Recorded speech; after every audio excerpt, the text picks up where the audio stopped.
I'm Stef Manzini from Stadtzeitung.org. It's an online magazine. It means instead of newspaper.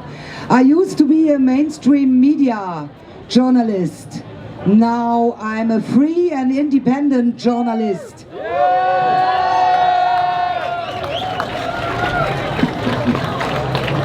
And I'm here to remind us all that our brother Julian Assange needs to be free.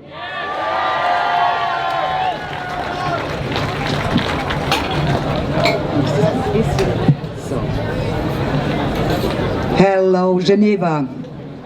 It's fantastic to stand here with my friends on stage and see you all, you brave, courageous people. It depends on courage, and if we are true, it all depends on courage. We come from Germany with the big Assange truck for Markus Barth.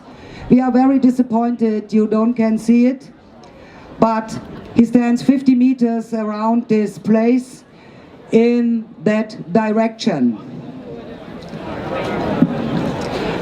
Ursula von der Leyen, the Commission President of the European Parliament, told us a few days ago,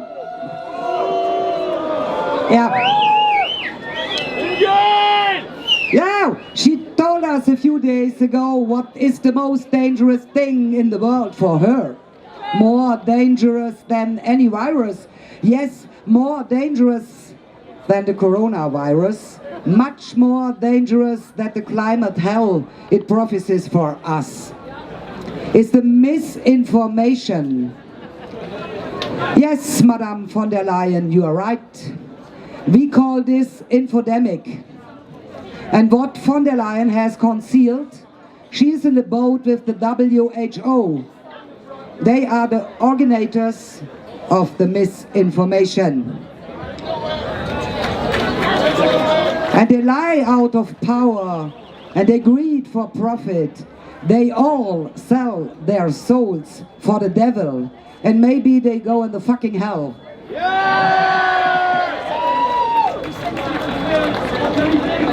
If war begins with lies, the peace can begin with the truth. Who says that?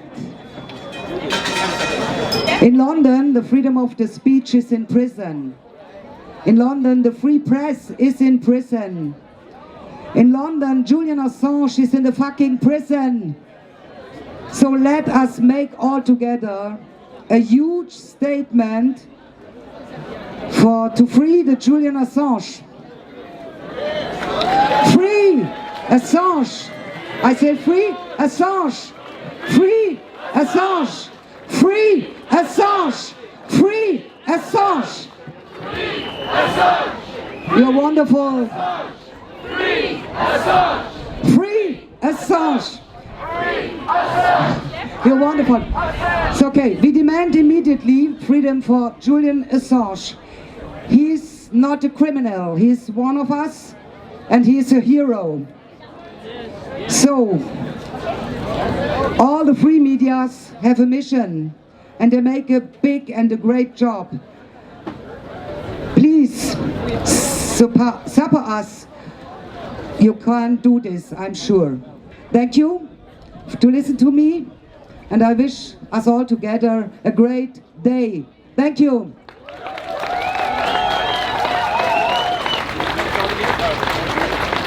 So, hello. We ask the Swiss Freiheitsstrichler now to start. Thank you. Merci. Die Freiheitsstrichler können jetzt starten. Dankeschön, dass ihr da seid.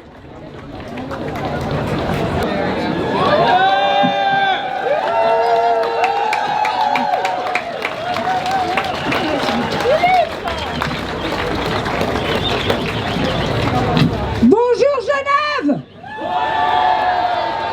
Non.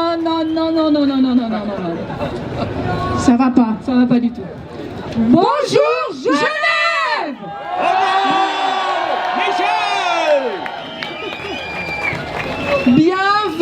Bienvenue à tous pour cette manifestation internationale. Nous avons la grande chance d'accueillir non seulement des experts du monde entier, mais également les représentants d'associations suisses actives depuis 4 ans déjà. Les discours que vous entendrez reflètent la vie personnelle de chaque orateur. Et peut-être que vous allez constater des divergences d'opinion. Mais c'est cela la vraie démocratie et la liberté d'expression. Cette manifestation est organisée localement par Réinfo Santé Suisse Internationale et le mouvement fédératif roman en collaboration avec The Inspired Network et We Are 8 Billions et Free Humanity.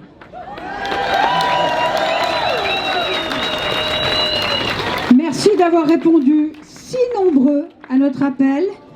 Et maintenant, nous allons vous passer la parole à Maître Philippe Kruse. Hello everybody.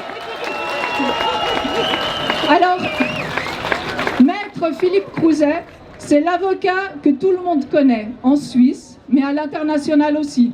C'est grâce à lui que nous sommes tous réunis aujourd'hui. Philippe. Merci Michel. C'est à toi. Merci Delphine. Soyez les bienvenus. Ganz herzlich willkommen. You'll be so welcome to come here. Thank you so much for coming. And it is a great honor that we can host you here. Es ist eine große Ehre. Das gesamte Event wurde hier sur place organisiert und vorbereitet vom Mouvement Fédératif Roman Michel Caillet und auch von Réinfo Santé Suisse. Merci beaucoup.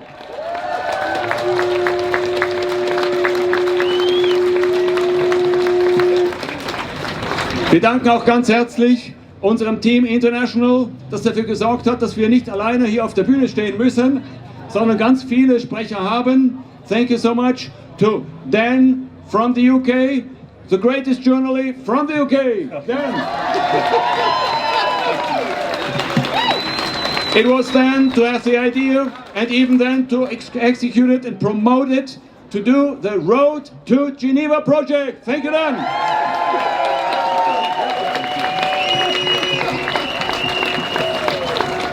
And now, the one and only who had this crazy idea. After the 1st October last year, she had done a great rally manifestation in Vienna. And then she said to me, Philip, let's do it again, here and now in Geneva. So, Maria Hubmer-Muck, welcome.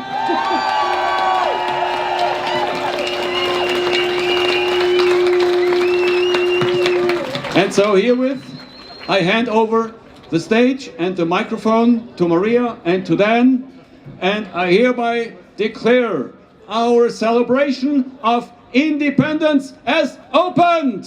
Yay! Thank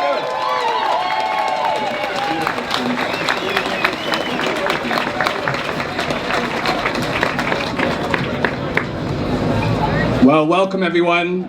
I just want to start by giving a shout out, please, to all of those freedom lovers who, over the last 2 days, have traveled across Europe and many continents to be here on the road to Geneva. Can we please give a huge shout out to the Road to Geneva convoy?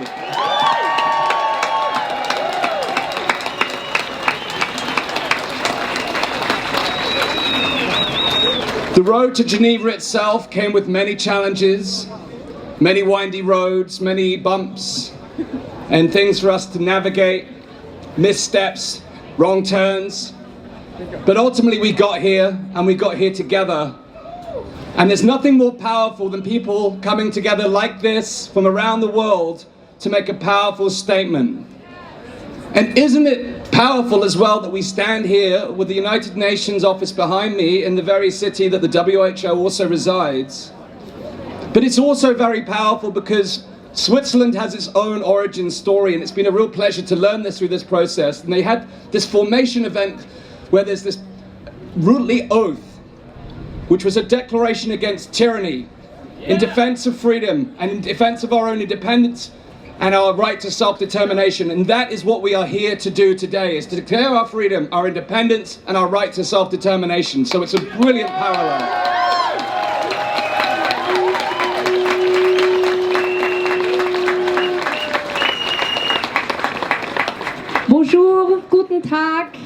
hello to everybody. I am so glad that we are all here together today, and I just want to do some announcements for the day today so you know what is going on and how we will go on this stage. So most of the time we will speak English, and sometime we will even hear French, Italian and German speakers. And I'm very happy to be with my co-hosts here on stage. It is Michel Caillé and Delphine Derritier de Barros and Dan Aston Gregory. So we will introduce the speakers very briefly, and just so you know, you have all been to rallies and there have often been speeches for 10 or 15 minutes, which is great because we need information. But those of you who are here, you don't need too much information. You are the guys who will bring the motivation out in the world to inspire others to be with us. And that is why we will have very short speeches, so don't wonder. Our hosts here will introduce the next speaker, and then the short speech is given, and then we will say thank you for clapping. Dan is showing you when we ask you to shorten the clapping a little bit even. So please, we are sorry, but with the Genevan authorities, with the police, we really have to start the march at 5 p.m. punctually. So that is why we ask you, so we can progress in the program. We love our speakers, but sometimes we probably need to even shorten the clapping. Thank you for that. And then we have another disclaimer to make. Yeah, so we have a disclaimer to make. We have many different voices and perspectives from around the world with us here today, and we honor and respect our right to speak freely. However, we may not all agree, and we're not here to agree. We're not here to get consensus. We're not here to have one mind. We're here to have a diverse set of perspectives. So the views of any individual speaker don't represent the views of organizations as a whole or each of us here. They represent the views of the individual. So we respect that and we honor that, and we look forward to sharing the stage with many beautiful souls this afternoon. Yeah. And we have somebody who is supporting us. It's a Swiss company. You probably heard about them, Swiss Cows. And they have a telecommunicating app. It's called TeleGuard. And those guys really protect our data. So if you want to connect with your friends around the world, you can download for free the TeleGuard app. Try it. I'm using it myself for the very important confidential information that I'm sharing with my friends around the world. And this is a good platform to connect with each other. So, and next, here my beautiful friends Susie Olsen-Corgan and Dr. Andrea Nazarenko from the United States of America.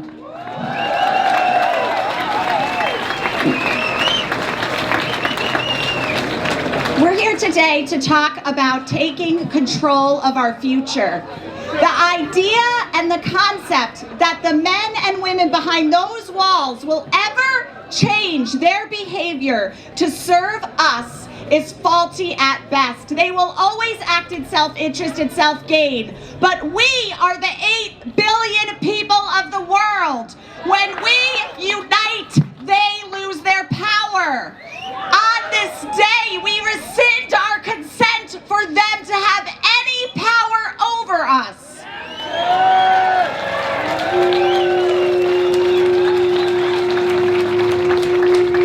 Yesterday we brought in leaders, 100 different leaders in the freedom movement from all around the world. We teamed up with the Japanese rallies that are happening the same weekend because we are all fighting the same battle. And simultaneously, it's time to transition our fight.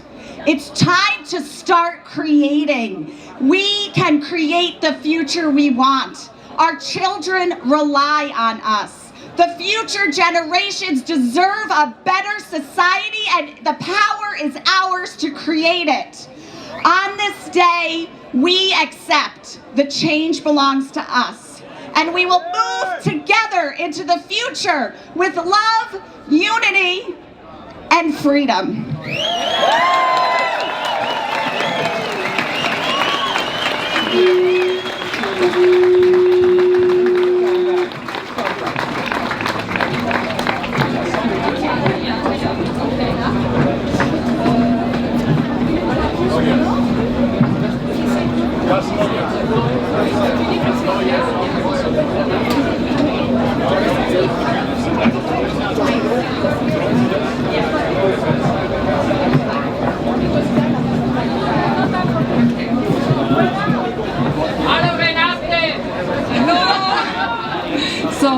Ladies and gentlemen, I'm here to present the magnificent group of lawyers that did a press conference this morning. It was live streamed. You can watch the replay on Hoch 2 TV.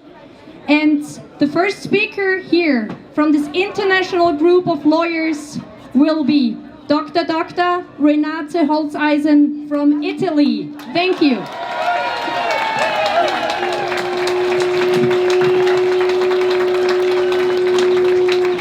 Hello to everyone from Italy. As that country with the worstest vaccination mandate in the last years, I have to say we have to stop immediately the European Union, as they already anticipated the implementation of One Health and health in all policies. What they want is vaccination from the cradle to the grave. Noi abbiamo da fermare subito l'Unione Europea perché ha anticipato l'implementazione dei principi pericolosissimi, One Health and health in all policies. Vogliono per noi continue vaccinazioni dalla culla alla tomba e questo non lo accettiamo. Grazie Renate, grazie Renate. Et puis maintenant, de la France, Laetitia Rigaud aus Frankreich. Bitte. Oui.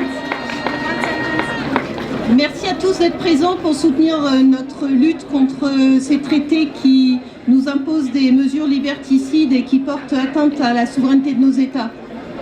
Merci Laetitia Rigaud de la France. And now Sue Gray from New Zealand. Bravo Sue Gray! Wow. Hello everybody, thank you so much for coming and for inviting us all here. I'm a lawyer in New Zealand. I've been standing up for the people throughout the whole COVID mad response. And you know, we have the law on our side.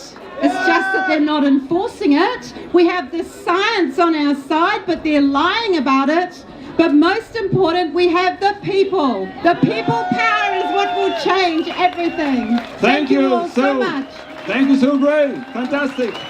And now from the Netherlands, Maaike Teroost. Hi. Hi everybody, I'm Maaike from the Netherlands. Well, in the Netherlands, during COVID-19, it was very bad. We probably had the longest lockdown and the most violent demonstration attacks. It was horrendous. But the people strike back. And the parliament has said no to the pandemic treaty and no to the international health regulations. Thank you, Maaike. Thank you. Now, from Germany, aus Deutschland, Dr. Beate Bahner. Bitte schön.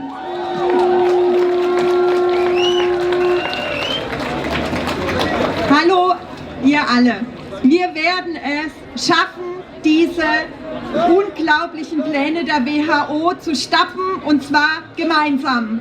Warum? Es geht um die Werte, die die Menschheit in Jahrhunderten erkämpft hat und erarbeitet hat. Es geht um die Freiheit. Es geht um die Menschenrechte. Und es geht um die Würde des Menschen, die immer unantastbar bleiben muss. Wir schaffen das gemeinsam. Danke, Beate Bahner. Danke. And now, she did a long way from the United States, Reggie Littlejohn. Welcome, Reggie. I come from the United States to give you my love and my appreciation for all that you're doing and coming out here. I want to warn you about the digital IDs, which are being rolled out from the European Union and the WHO. They are mass surveillance and total control. You've got to resist. Never give up, never give up, never give up! Thank you, Reggie! Thank you so much! And now, my good friend from Israel, the lawyer, Alfred Schwartz.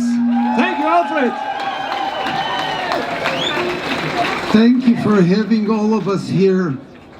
Keep up the good word and don't let politicians decide what to do with our health. Never, ever Don't let them control our lives. Thank you. Thank you, Alfred Schwartz from Israel. Great.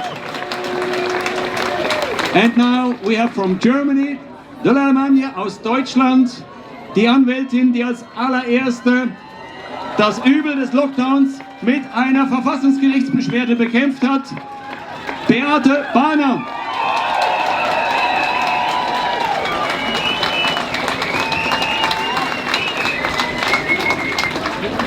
Dear all, we will stop the abuse and violation of law by the WHO. Wir werden den Missbrauch und die Verletzung des Rechts durch die WHO stoppen. Nous allons arrêter l'abus et la violation de la loi par l'OMS. Fermeremo l'abuso e la violazione del diritto da parte dell'OMS. Grazie. Danke sehr. Danke sehr. So, this is the team of lawyers who has done a press conference this morning to inform the world, to inform the media what is going on. Please watch it. It's on the homepage of Hoch 2 TV. And we are here to show you that the law is on your side. The lawyers are on your side, together with many other lawyers who couldn't be here today. And we will continue our work together until we are not anymore threatened. Because die Menschenwürde ist unverzichtbar. Human dignity can never be disposed of, must always be respected, and all the power comes from the people. Thank you so much.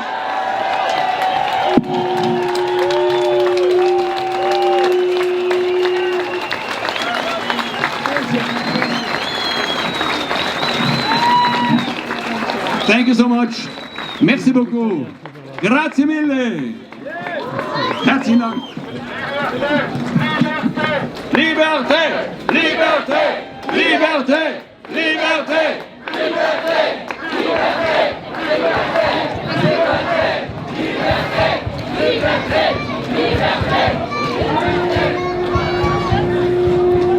Alors maintenant, un petit peu de français. On va accueillir maintenant une grande dame. Elle est juriste, présidente du mouvement fédératif roman, qui est un mouvement citoyen qui défend les droits fondamentaux. Depuis 4 ans, elle s'est montrée déterminée et active au sein de plusieurs associations, dont les Amis de la Constitution et le Comité des juristes suisses. Veuillez accueillir Madame Michèle Caillé.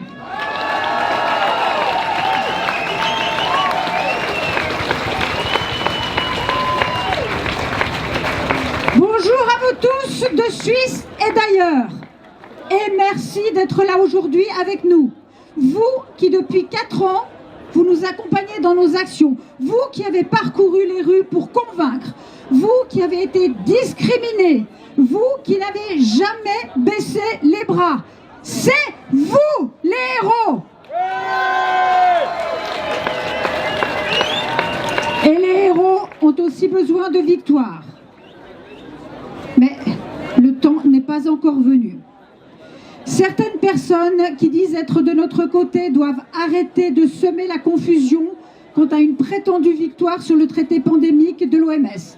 Les négociations sont toujours en cours. Et cela détourne notre attention de ce qui continue à arriver, les amendements du règlement sanitaire international et d'autres nombreux points encore. Nos propres pays sont en train d'élaborer des lois et des programmes de santé pour compléter ceux de l'OMS, voire faire mieux encore, comme c'est le cas en Suisse.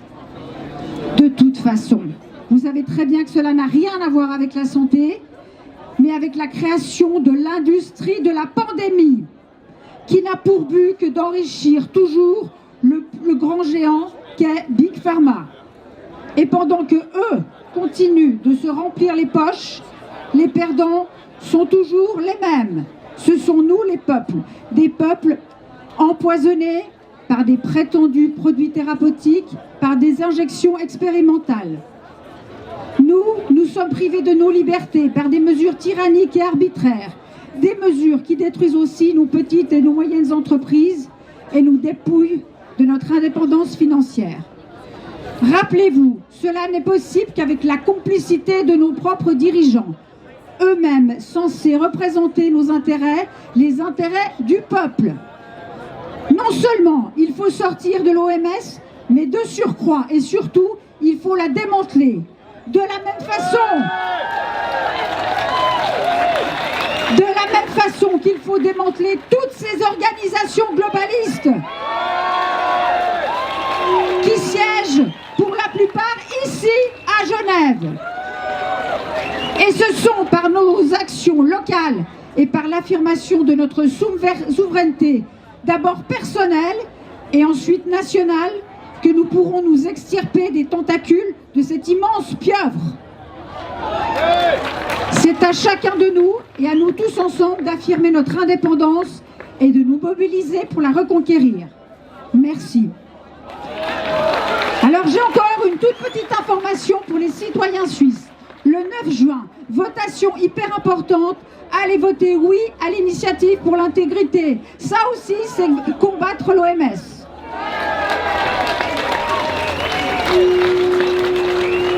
Voilà, alors je garde le micro parce que moi aussi j'ai quelqu'un à vous présenter. Quelqu'un qui est la présidente d'une ONG qui s'appelle Réinfo Santé Suisse Internationale, une organisation de médecins et de professionnels de la santé, très active depuis 4 ans. Delphine n'a jamais cessé depuis le début du Covid de se mobiliser pour une médecine éthique et les droits fondamentaux de la population. Je vous présente Madame Delphine Héritier de Barros.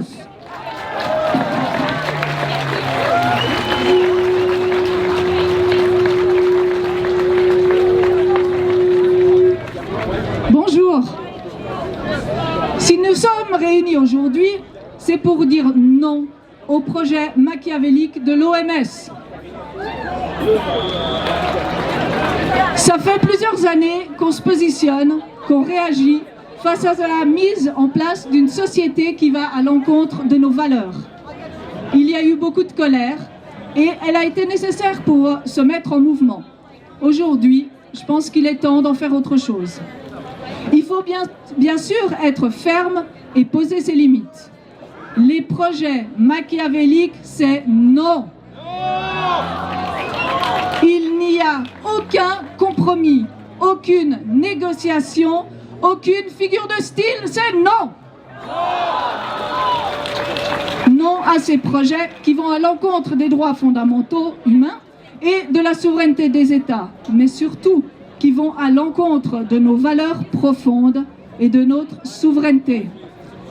Car derrière la colère, c'est de ça dont il s'agit réellement, notre souveraineté. Alors notre souveraineté, ça fait un moment qu'elle est négligée.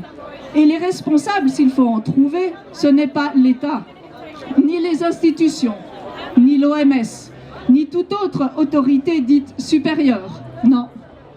Notre souveraineté, c'est nous, nous-mêmes, qui l'avons mise en péril. Nous avons délégué notre pouvoir à l'extérieur de nous. Nous l'avons confié aux politiques, aux médecins, aux institutions juridiques, éducatives. Nous avons élu des gens qui décident pour nous. Nous avons aussi délégué notre responsabilité aux autres vis-à-vis de nos émotions. Si nous sommes responsables d'avoir légué notre pouvoir, donné notre responsabilité à d'autres, nous sommes alors responsables de ce qui se passe désormais à l'OMS. Ils ont pris le lead, car en quelque sorte, on leur a laissé la possibilité de le faire. En croyant qu'un si petit groupe de gens décide pour tous, qu'ils nous obligent à suivre leurs règles, on nie le pouvoir de l'humanité, on se sous-estime et on se dénigre. Ces 4 dernières années, les pressions étaient fortes. Est-ce que vous êtes restés enfermés chez vous? Non. Est-ce que vous avez arrêté de vivre? Non. Personne n'arrête la liberté.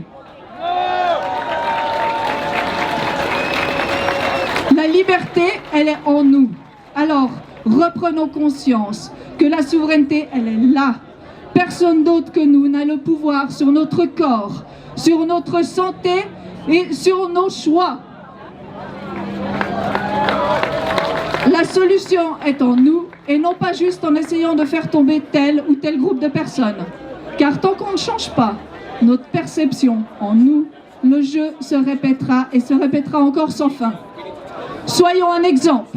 Donnons envie aux autres de reprendre leur pouvoir également. Avançons, malgré les peurs, et créons l'humanité dont nous rêvons.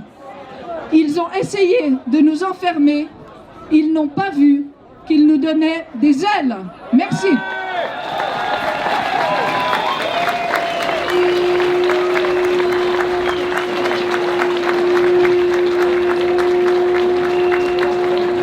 Thank you very much for some wonderful talks here from our Swiss hosts. It's been a pleasure and honor to work alongside over the last few weeks. So now we're going to hand over to Maria for introduce our next speaker. After a couple of notes. Don't drop my notes now. Okay. It's windy. Okay, our next three speakers on stage, we introduce them together. Dr. Kat Lindley, she is from Croatia but lives in the United States of America. She is a medical doctor and the president of Global Health Project and a senior fellow at the Frontline Critical Care Alliance, FLCCC. You heard about those folks? Pierre Corey, Paul Merrick, ivermectin, that's the guys. So here you go. Hvala. Who would have imagined that we would find ourselves here in this moment in time? But as I have been reminded many times, perhaps we were all born for such a time as this. The supranational agencies that are claiming power over our lives only have it if we give it to them. So do not give it to them. We are the 8 billion and we are not afraid. I remember being on the steps of the Lincoln Memorial in January of 22 and hearing the words from St. Augustine. Truth is like a lion. You don't have to defend it. Let it loose, it will defend itself.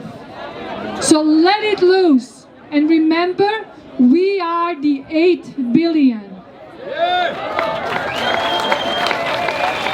And now for my Croatian friends.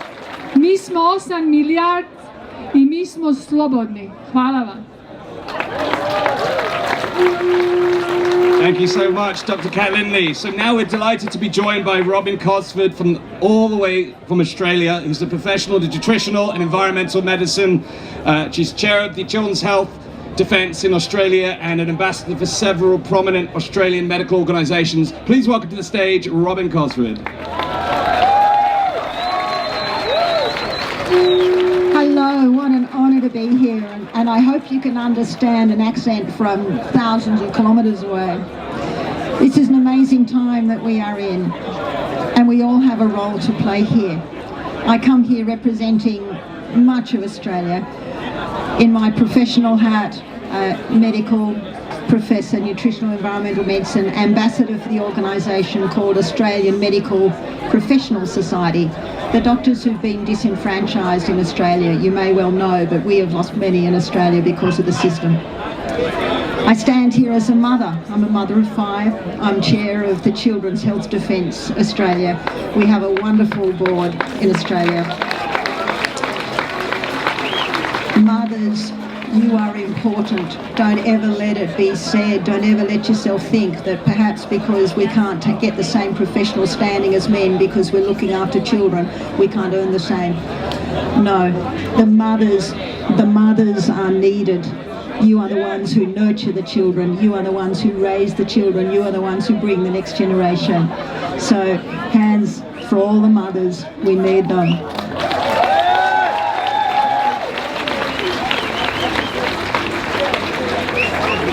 And I stand here as ambassador for the newly formed Australian Aligned Council of Australia. This is a combined organisation of pretty much all our freedom movements, 1.3 million Australians being represented. That's 5% of our entire population officially affiliated with freedom groups. We might be a long way away, where we've been under a great deal of pressure. And historically, it's always been known that pressure is what brings out things. You press the olives to get olive oil. You press the grapes to get wine. When things are easy, we don't stand up. When things are easy, you don't see the true character. But when we're under pressure, that's when you see it. So we are in a fight. We have to stand. Don't let them push us over. We stand. Don't let them push us into fear. They can control us. We have to come from a different spirit, from love, joy, and peace. That's what we operate in. Thank you. So our next speaker, welcome Laura Lynn Tyler Thompson from Canada. She is an outspoken independent journalist and author. Hello everybody, I was part of the Freedom Convoy 2022. We will not bow. We will not bow. And I want to say hello to my fellow Canadian compatriots, Rebel News, Ezra Levant. Good to see you here. History has a way of repeating itself. And in the olden days, there were 3 Hebrew boys, Shadrach, Meshach, and Abednego. And they were told to bow to the idol. Their idol was called who?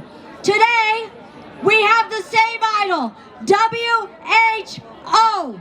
They were told to bow to the idol or they would face the furnace. And they said, Your Majesty, they were so polite. Your Majesty, we do not have to answer to you, WHO. We do not have to answer to you, United Nations. But let it be known, even if we die, even if we face the furnace, we will not bow. And so,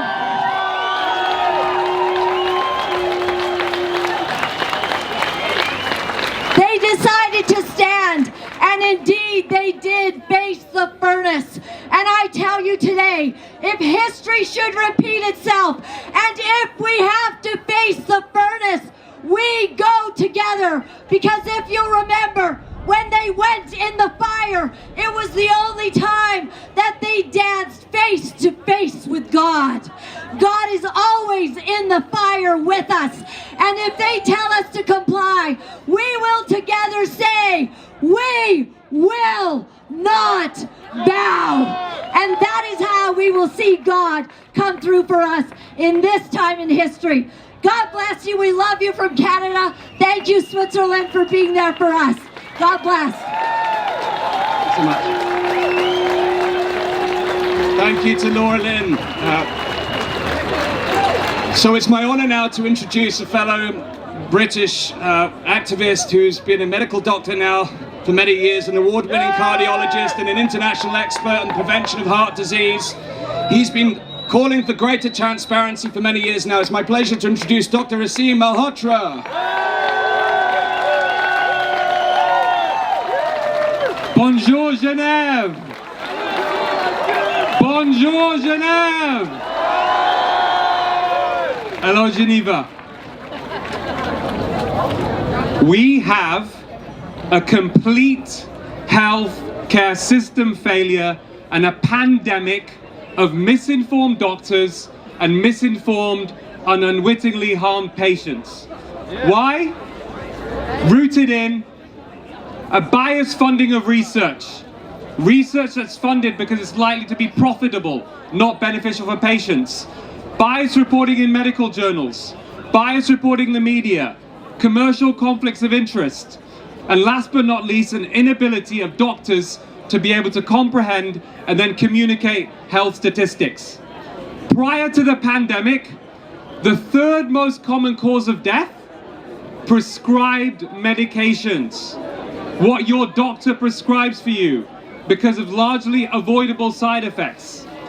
Not only did the World Health Organization do nothing about this, they made global health worse during the pandemic.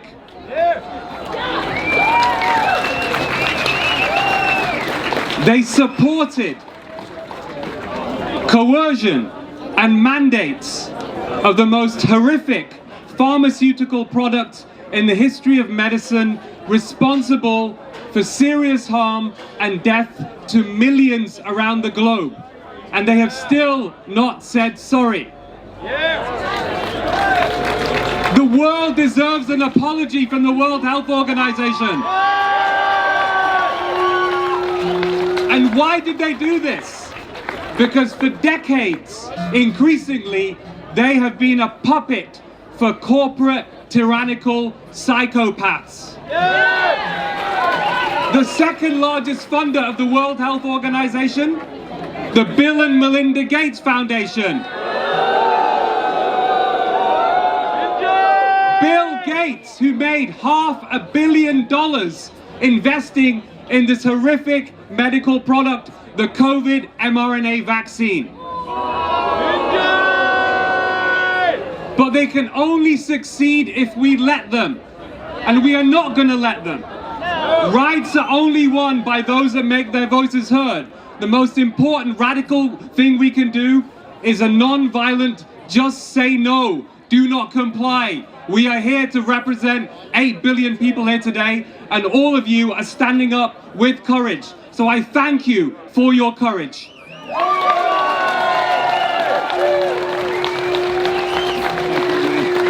Thank you, Dr. Aseem Malhotra. Okay. We now have two more speakers from the United Kingdom, my dear friends Rob Verkerk and Mel Aldridge. Rob Verkerk is a multidisciplinary scientist and founder of the Alliance for Natural Health, an international non-profit that helps people to regenerate their health by reconnecting with nature. He'll be joined by Mel Aldridge, who also works with the Alliance for Natural Health. She's an integrative and regenerative scientist and founder alongside Rob. Takes heart-centered and nature-aligned approach to health and healing and respects individual sovereignty. So please give a warm round of applause to my dear friends Rob and Mel. Hello, freedom-loving people, we stand together. Let's be reminded that 500 years ago, an Italian genius by the name of Leonardo da Vinci said, "Nothing strengthens authority so much as silence." 50 years ago, Indira Gandhi, the third Prime Minister of India, talking at the United Nations to the Food and Agriculture Organization, said, "The power to question is the basis of all human progress." And much more recently, a guy I think many of you know called Elon Musk, as he was going through the buyout of Twitter to liberate it, he said, "Free speech is the bedrock of a functioning democracy." So I want to add something to that. If we lose the ability to express ourselves, to share our ideas, our conscience, our thoughts with one another, we not only lose democracy, but we lose a sense of expression, a violation of an expression that for many of us for decades we thought was an unalienable right. Not only that, we lose one of the fundamental pillars of medical ethics, the freedom to choose and the freedom to experience and express informed consent. So while we stand here in the light, there are people close to us in the darkness who conspire and collude to try and remove these fundamental freedoms from us. And this is our opportunity to be heard, not just through our voices, but through our hearts and in the unity of our spirits. And they need to hear us now. Together we want to say a few words, and these are them. We will not be silenced. Thank you.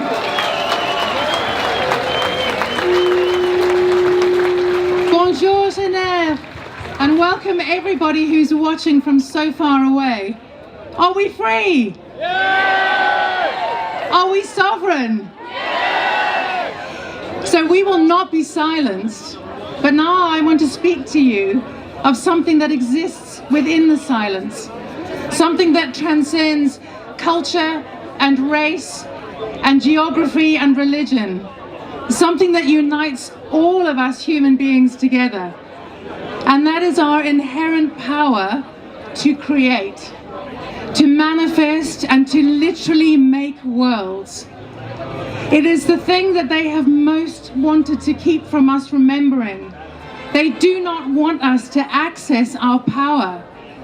I think you'll agree that they've done a great job in using division and polarity to divide us, to disconnect us from each other and from nature.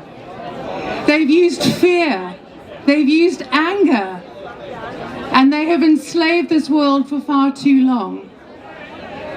And we have found each other from all walks of life, from all parts of the world. We come together as change agents, as light workers, a crack master soul team to come to get rid of the chains that have enslaved this earth. Because the thing that they don't want us to remember is that we are creator beings. We have the ability within to make worlds, and this power exists within the silence. And so I ask all of you here and all of you who are watching to just close your eyes for a moment. With open hearts, with clear minds, let us envision a free world with no dark agendas, with no power control. Let our light and our love flow out into the world to send a message to all the dark places. Let our ripple become a tidal wave of love to bring peace to our world. For this is the power that each one of us holds. So please, keep your light shining and never ever forget the inherent power that each one of you holds, because together we've got this, and we're going to walk each other home.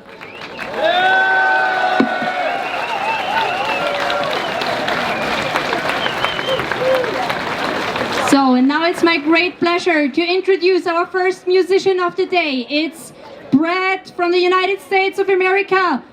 Big shout out for 5 times August.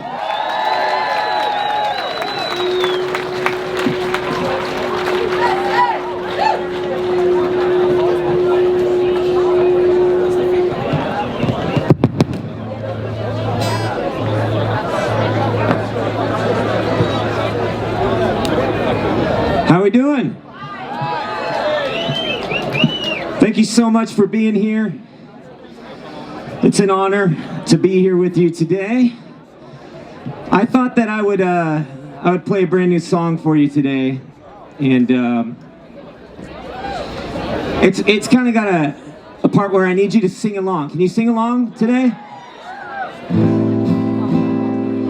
So the sing-along part goes like this. I'm going to teach it to you now, and at the end of the song, I'm going to ask you to sing it as loud as you can so the people in that building can hear you, okay? So it goes like this. 'Cause we say la, la, la, la, la, la, la, la, all your lies. La, la, la, la, la, all your lies. Can you sing that? La, la, la, la, la, la, la, la, all your lies. La, la, la, la, la, all your lies. This song's called Liars, Cheats, and Crooks.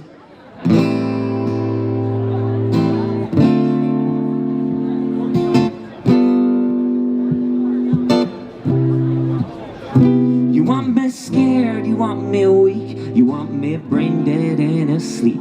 You want us trapped while you all laugh behind the scenes. You want us sick, you think we're dumb. You want us blind and you want us drugged. You want us poor while you get more of everything. But you don't get to tell me what to think and what to do. No, you don't get to tell me what is true. 'Cause you're just liars, cheats, and crooks. Change the rules and you burn the books. And so I don't believe a single word you say. You're all liars, fakes, and cons. Want you out and we want you gone. So don't believe this time us numb, you want us scared and you want us stung, you want us shot and you want us bought in every way. You want our minds, you want our time, you want us framed up in your crimes. I hope you know that it's time to go and we're taking names. 'Cause you don't get to tell us what to think and what to do. You don't get to tell us what is true. 'Cause you're just liars, cheats and crooks. You change the rules and you burn the books. And so I don't believe a single word you say. You're all liars, fakes and cons. Want you out and we want you gone. So don't believe this time you'll get away. 'Cause we say la la la la la la la la la all your lies. La la la la la all your lies. You got it. You don't get to tell us what to think and what to do. You don't get to tell us what to think and what to do. You don't get to tell us what to think and what to do.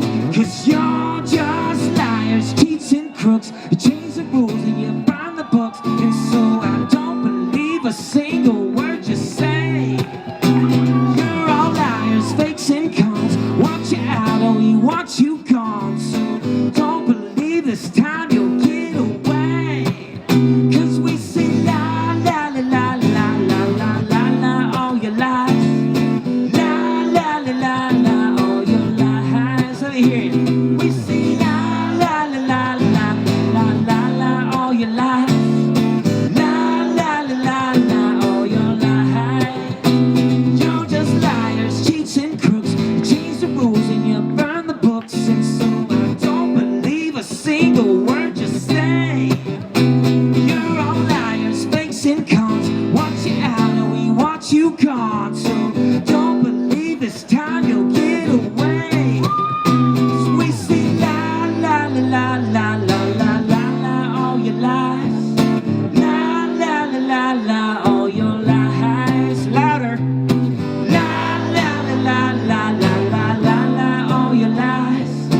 La la la la la all your lies. We say la la la la la la la la all your lies. La la la la la all your lies. We say la la la la la la la la la all your lies. La la la la la all your lies. One more time. La la la la la la la la all your lies. La la la la la all your lies. Perfect. Thank you so much. I'll see you a little later. Thank you all. You're beautiful people. Thank you so much.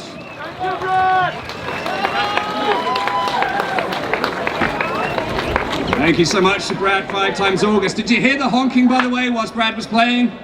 That was our Assange truck that finally got freed by the police and is now departing. So we give one more shout out for Julian Assange. And of course, a big thank you to Brad 5 times August. Now, I'm going to hand over to our next speaker shortly.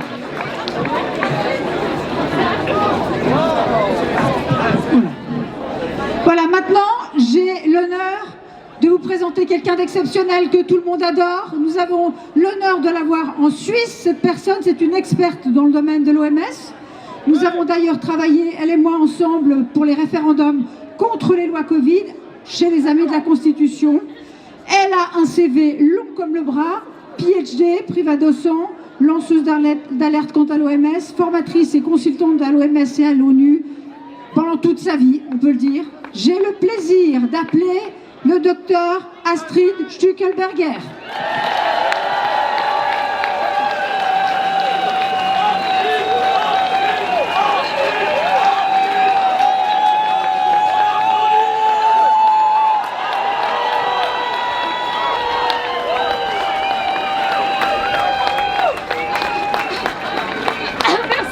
Merci. Je ne vais pas arriver à parler parce que vous me touchez le cœur. Alors merci beaucoup.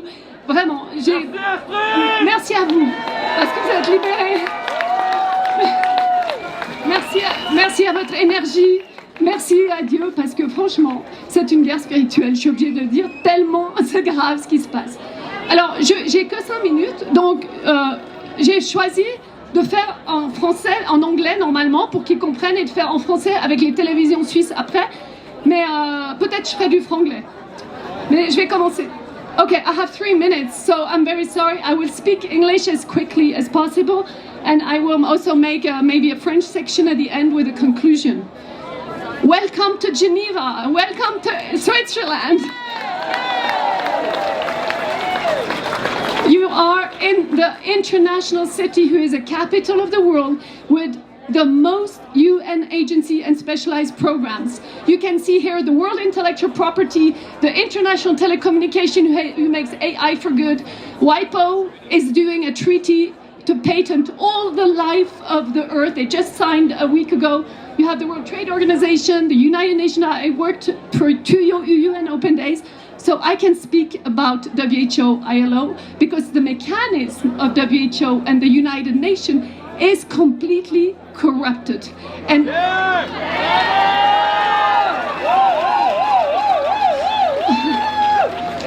I don't recognize any mechanism, but what is happening today, and we did a declaration that people have forbid us to put here over there with Rainer Füllmich, and which are free Rainer Füllmich, not only Assange.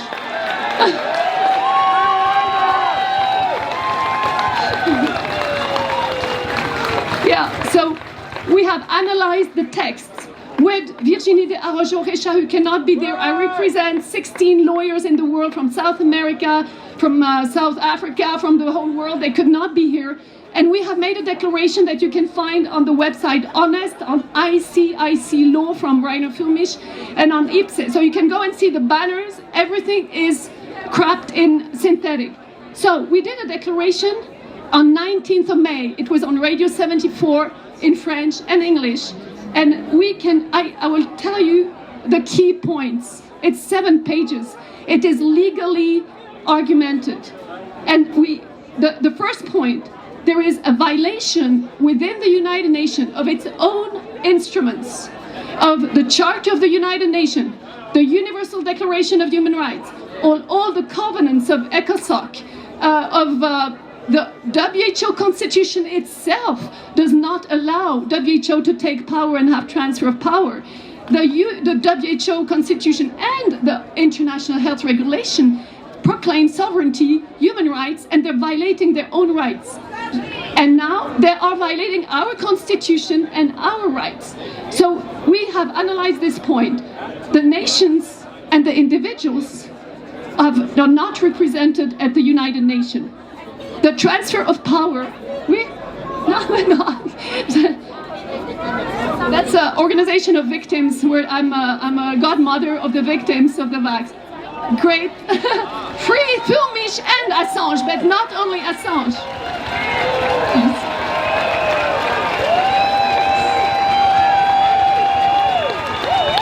So, I only have 3 minutes. Okay, so transfer of power is incompatible. Transfer of power and competence from a state or from individual is impossible. It is incompatible with our WHO, the Constitution, because we have never given our consent that WHO would take power. So within that, it is already falling against we should change our state constitution to allow what they're doing. You see what is a problem? And the last problem is that nobody's mentioning it here, and I wonder if there are not some people with conflicts of interest within our movement who are censoring Füllmich, who are censoring me to put my posters and not be part of some groups. So what I'm saying, there's a massive conflict of interest in the United Nations, contrary to member states' representativity of people. The UN and WHO are directed by interest, financial interest. They made loads of money for the last 3 years. You realize this? Yeah. So it is incompatible with our proper rights. And this is, if you take only that, everything everything that the UN WHO are doing, signing, adopting, etc., is invalid because they are breaching the fundamental law that the state interest is not money. It is not the veau d'or. It is not, so it's very important. So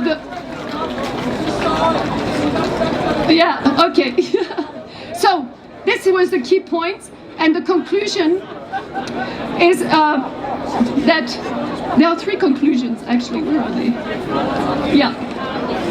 So this one is good. Thus, no international legal instrument can confer on the WHO Secretariat, including the WHO Director General, and I would say the whole United Nations Secretary, Director General, Security Council, the power to direct, order, alter, or otherwise prescribe domestic laws or policies of any party, or to mandate or otherwise impose any requirements that parties take specific actions, such as ban or accept travelers, impose vaccination mandates, or therapeutic or diagnostic measures that have never been validated, or implement a lockdown that is not in the International Health Regulation 2005. So you understand that?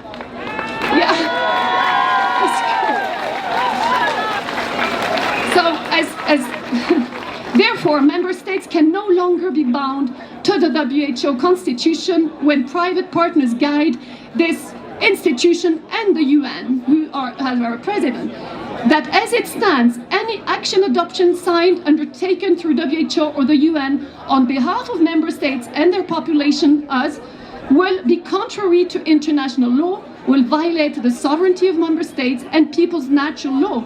So we declare every document that comes out of this house or any other treaty like the WIPO null and void since at least 2019, if not very long time ago.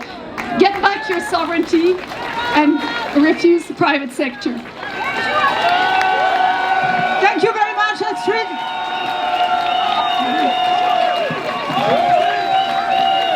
Alors, je suis encore ravie de vous présenter encore un autre Suisse, Monsieur Josef Ender, qui est président de Ur-Kanton. Ein herzliches Dankeschön. Un grand merci à toi, Josef, d'avoir mobilisé tes troupes pour venir aujourd'hui à Genève. Je te laisse la parole.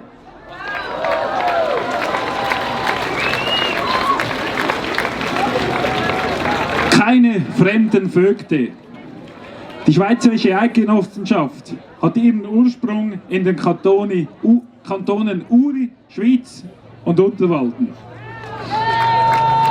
Dort werden sich schon vor über 700 Jahren die einfachen Bauern gegen die Willkürherrschaft der Obrigkeit, gegen die fremden Vögte, damals waren es die Habsburger. Vor 4 Jahren herrschte wieder Willkürherrschaft in der Schweiz. Wie fast überall auf der Welt wurden Maßnahmen verhängt, auch in der Schweiz, und zwar ohne Evidenz. Damals wehrten sich viele Leute aus dem Volk und es trafen sich Vertreter aller 26 Kantone auf dem Rütli, der Wiege der Schweiz. Und sie schworen der Eid der Eidgenossenschaft, wie vor über 700 Jahren. Wir wollen sein ein einzig Volk von Brüdern und Schwestern, in keiner Not uns trennen und Gefahr. Jetzt droht uns wieder eine neue Gesundheitsdiktatur. Die WHO will sich als Weltregierung installieren und weltweit willkürliche Maßnahmen verhängen können. Wir brauchen keine WHO, die von oben herab alles bestimmt. Alle Länder der Welt können sehr gut selber entscheiden, wenn wirklich wieder Maßnahmen notwendig werden.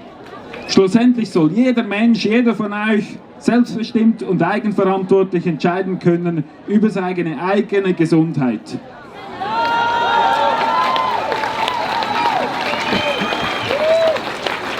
Wir brauchen keine fremden Vögte.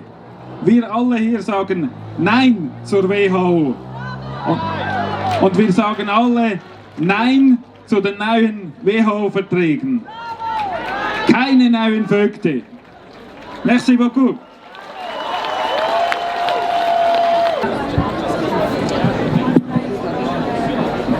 Alors désormais, nous allons accueillir Urs Hans, qui est agriculteur, au regard acéré, tourné vers la science. Il a quitté ses montagnes pour être avec nous aujourd'hui. Willkommen Urs! Merci beaucoup. Avant, je vais faire une Annonce. Wir werden, en allemand, wir werden sammeln für die Unkosten für diesen Anlass, dass nicht Philipp Kruse am Schluss einen großen Schuldenberg hat.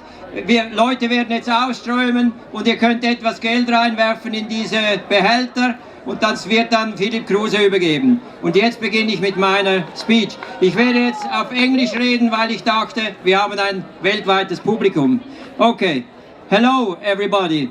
The history of modern medicine is based on fraud and one lie after the other. Middle of 18th century, they had already forced vaccination for smallpox. Jenner, Pasteur and Robert Koch started to make money with it. Thousands of children died through vaccination in Europe. 1885, about 100,000 people demonstrated in Leicester, England for a stop of the vaccine mandate. And they stopped the vaccine mandate. And the children were in good health again because they treated them well. Around 1910, Rockefeller started the capture of medicine with his oil-based products. During the First World War, there was not the Spanish flu, but the vaccination by Rockefeller that killed the people. That's that's the cause. And so, okay. After the Second World War, with the foundation of WHO, Geneva became the center of the global pharmaceutical industry.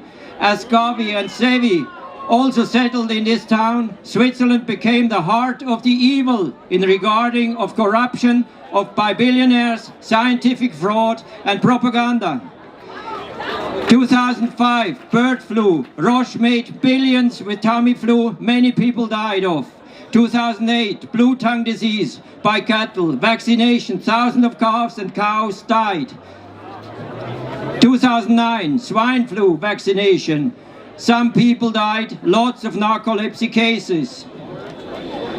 2010, Germany, 4,000 calves died through a vaccination called Brecksure by Pfizer vaccination.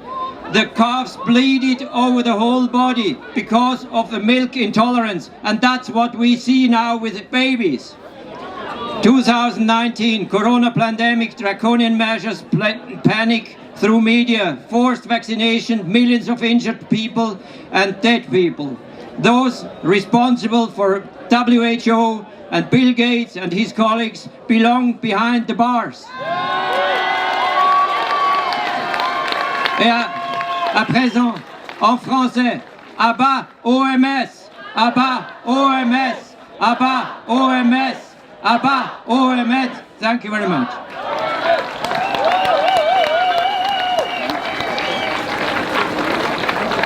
Wonderful, thank you so much. So we've got a little musical interlude again now, all the way from United Kingdom, the Freedom Network Choir, here to bring some harmony to your afternoon. Please welcome Rebecca Bletch. Hello. So, this is not me singing, this is you singing. This is our Declaration of Independence, and we want them to hear it over there. And we change the energy. We have 3 minutes. Let's go. So just breathing in. First of all, just hold in your mind someone or something that you love, and feel that in your heart. And as you do, breathe with me. Reaching up and breathing in, holding that thing, that person that you love in your heart as you breathe in, stretching up. And stretching down on a shh, both arms. Shh, breathing in.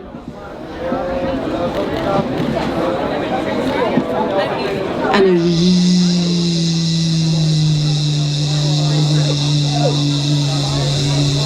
send it backstage as well. Breathing in. And on a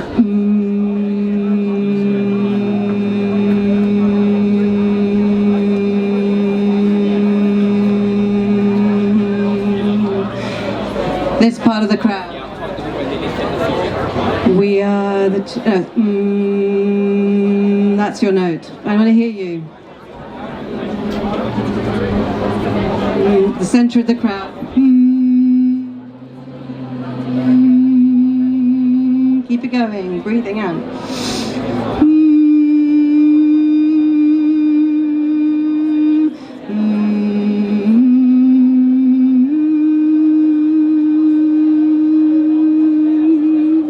Beautiful. We are the change, I am free. We are the change, I am free. Keep it going. We are the change, I am free. We are the change, I am free. We are the change, I am free. We are the change, I am free. Keep it going. We are the change, I am free. We are the change, I am free. Feel it. We are the change, I am free. We are the change, I am free. We are the change, I am free. Give it some welly. We are the change, I am free. With your whole soul. We are the change, I am free. We are the change, I am free. We are the change, I am free. We are the change, I am free. Beautiful. We are the change, I am free. We are the change, I am free. We are the change, I am free. Let me hear you. We are the change, I am free. We are the change, I am free. We are the change, I am free. We are the change, I am free. Keep it going without me. We are the change, I am free. We are the change, I am free. We are the change, I am free. We are the change. Finishing. I am free. Keep it going. And I'm introducing Mark Hopkins to you. Keep it going. Thank you.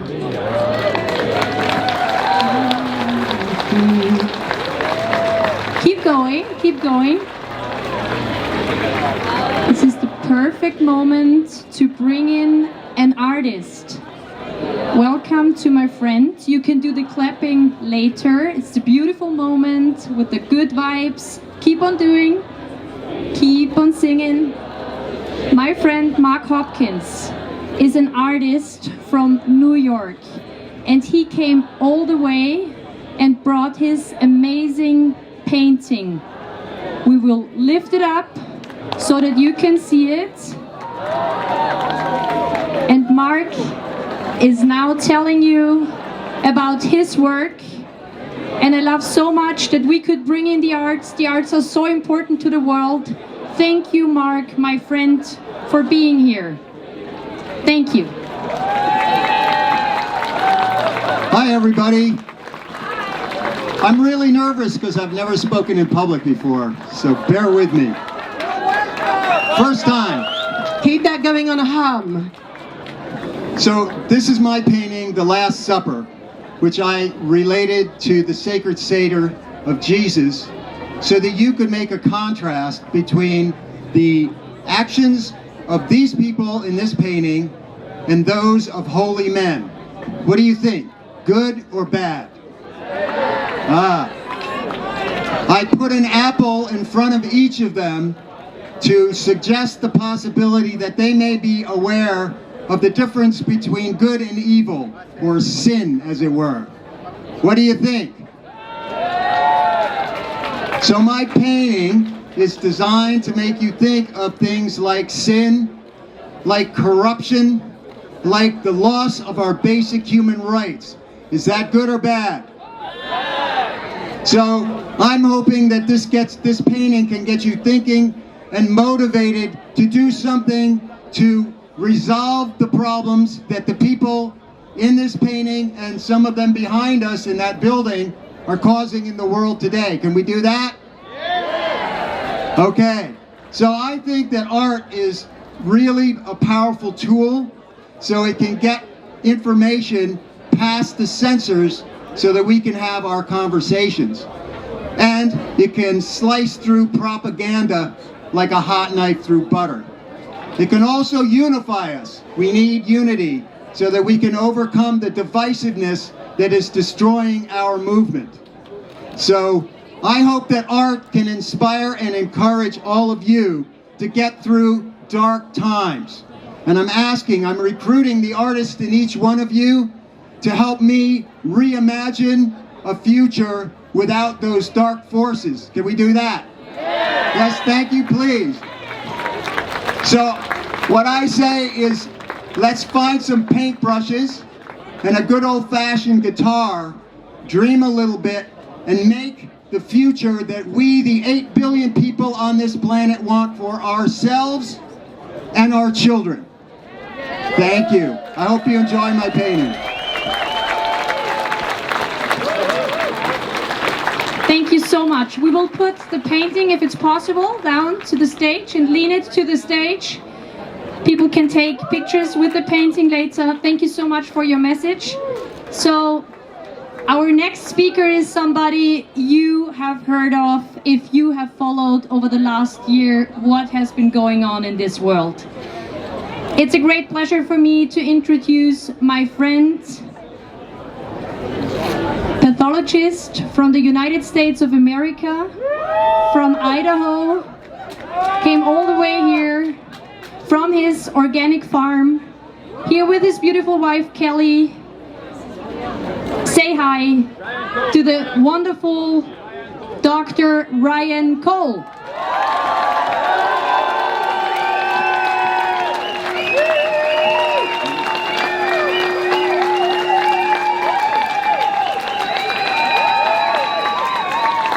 Bonjour. Hello to all you beautiful people, people with heart and people with spirit. It's great to see so many faces from so many countries. Thank you to the police. Thank you to Geneva. Thank you to those who stand for freedom around the world. We wish we were all together and had you all here with us. You know, what we're looking at is we're living in an era of wealth and hellness. And we need to change that to an era of health and wellness. We've seen petty bureaucrats try to conquer the world through bureaucratic administrative fiat. A coup of words, a coup of definitions. But that's not who we are. We are free citizens of the world. We've lived through censorship. We've seen a world experimented on by individuals that would make Mengele blush. We don't believe in communism.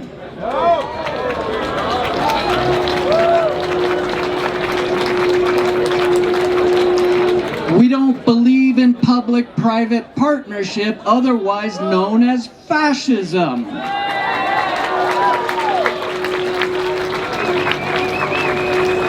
What we believe in is freedom. We are free citizens of the world with voices that matter and lives that matter. None of us is a statistic. None of us is a number. Each one of you, each one of us is a soul with purpose on this planet.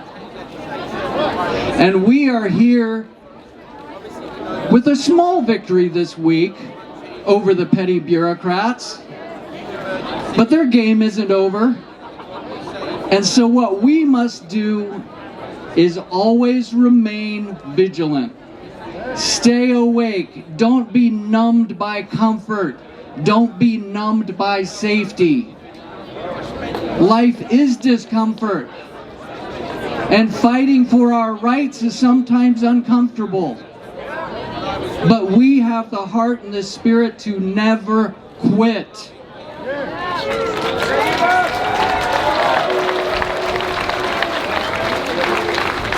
There is no such thing as the science.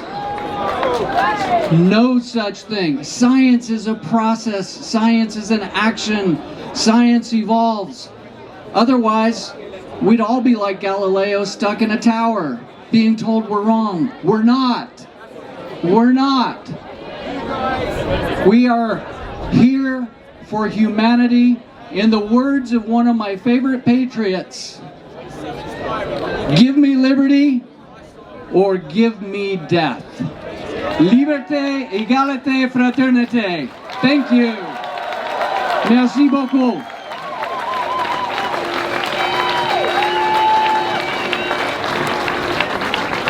As always, very motivating, very empowering. So next, I'm here to introduce two Frenchmen. They came all the way. It's Mr. Poisson and Mr. Philippot. And they both have strong messages for you as well. Welcome. Thank you very much. I'm going to address to you a few words in English, but since I'm French, I will afterwards speak in French.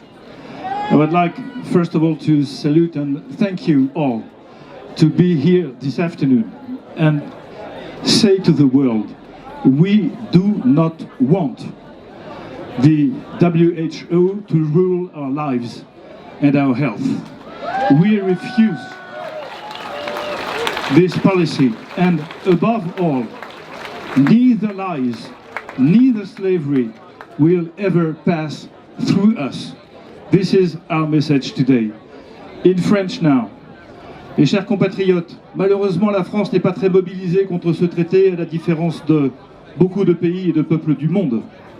Malheureusement, je souhaite que les Français prennent conscience de ce qui est en train de leur arriver et j'ai l'ambition, en France, comme l'a fait notre ami Nigel Farage en Angleterre, de lancer une campagne pour que la France quitte l'Organisation mondiale de la santé.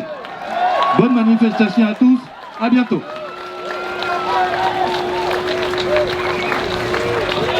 Bonjour à tous. Bravo pour cette mobilisation, bravo aux organisateurs et merci de nous avoir invités et donné la parole. Nous avons vu pendant le Covid à quel point la corruption dominait. La corruption avait remplacé la santé. Nous devons refuser de toutes nos forces que Big Pharma prenne le pouvoir avec le traité pandémie de l'OMS. Nous devons, tous les peuples du monde, nous battre main dans la main contre ceux qui veulent remplacer la santé par Big Pharma, remplacer la santé par les grands labos, nous injecter de force des produits que nous n'avons pas choisis. Nous devons, de toutes nos forces, protéger nos enfants de la mainmise, de l'argent, du fric et de Big Pharma. Et oui, j'approuve ce qui vient d'être dit par Jean-Frédéric Poisson. Nous sommes les fers de lance d'une grande campagne pour que la France sorte de l'OMS.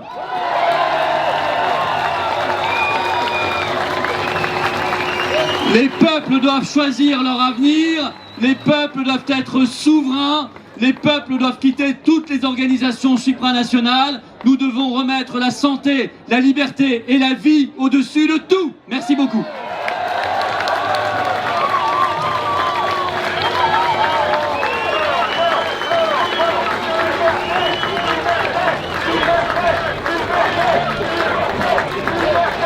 Liberté, merci, thank you. I love it. Wonderful. Okay. Thank you, everyone. This is a truly international event. It's my pleasure to introduce John Cage to the stage, a freedom fighter from Brazil, no less. He's organized countless congressional hearings, he's rallied peoples on the street, and he's been an enormous support to this event. He's helped us with videos and posters, he's promoted this everywhere. We've got people here from all over Europe, but this guy's been promoting it everywhere. So it's a real pleasure to introduce John Cage, all the way from Brazil. Bonjour, Genève! Okay, before we send a message to the WHO, I want to congratulate all the organizations here.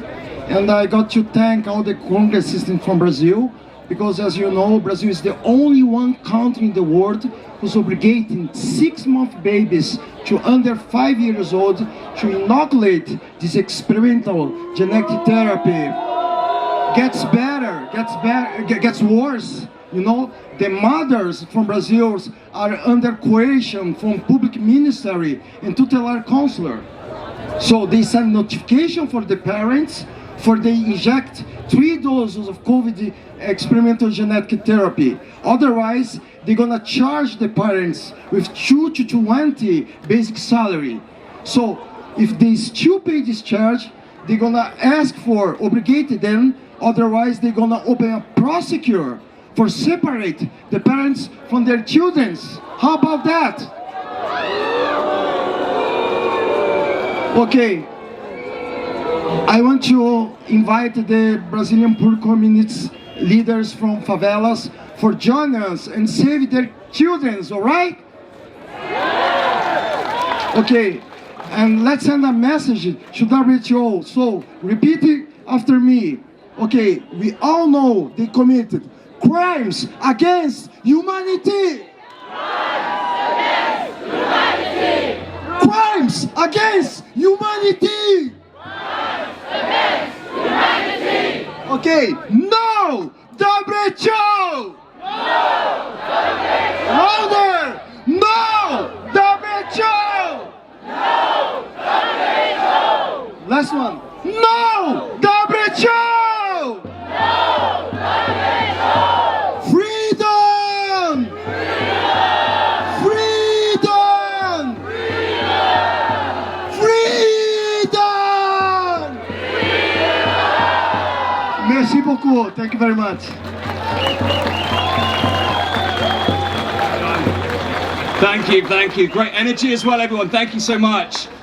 So our next guest is Alan Miller from the United Kingdom, who's co-founder of the Together Association, which I had the privilege of also being a co-founder of at its earliest stage. Together campaigns and lobbies for civil liberties all across the UK, and Together was instrumental in stopping vaccine mandates in the United Kingdom and vaccine passports, and they've gone on to affect many other policy changes. So it's my pleasure to introduce Alan Miller to the stage.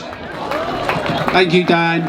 Well, Free Humanity and Dan, Aston, Gregory and the whole team. Let's hear it for them. Woo! This is very fantastic. Everyone that's watching in the UK, this is what international solidarity looks like. Independent, sovereign citizens and independent sovereign nation states making decisions to come together and collaborate, but to retain their freedom, their liberties, their rights, their privacy together. And thank you. And that's why we called the Together Association and the Together Declaration.org. It's essential that we all stand together. Now, whilst the WHO are trying to implement the international health regulations and the amendments about surveillance, impositions, restrictions, and knee-jerk suffocation to all of us, not just around so-called pandemics, but also, of course, around the latest thing, the environment emergency, keeping us safe. Ooh, that is terrifying. What we need to do is assert our liberty, our fraternity, our independence together. And that's why it's essential that whilst we do this, we then go back and we make sure our elected representatives hear from us. We stand independently. We say that we're not going to have these impositions from abroad. We're going to insist that our public keeps our elected representatives accountable, that we're going to make sure that we say we want our freedoms, we're going to insist on it together. And we're going to take back democracy. What are we going to do, everyone? Thank you very much. There's free humanity. Let's do it together in solidarity.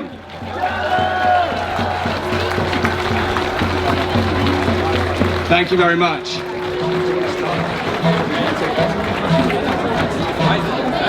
Alors, vous allez voir passer des personnes qui font une récolte de fonds pour les frais de la manifestation, parce que pour aider Philippe Crouzet à rentrer dans les frais. Merci de lui faire bon accueil. Oui, merci beaucoup. S'il vous plaît, soyez généreux aujourd'hui. On en a vraiment besoin. Et on remercie encore Philippe qui a mis tout ça sur pied. Merci beaucoup, Philippe Crouzet. Aidez-le, s'il vous plaît.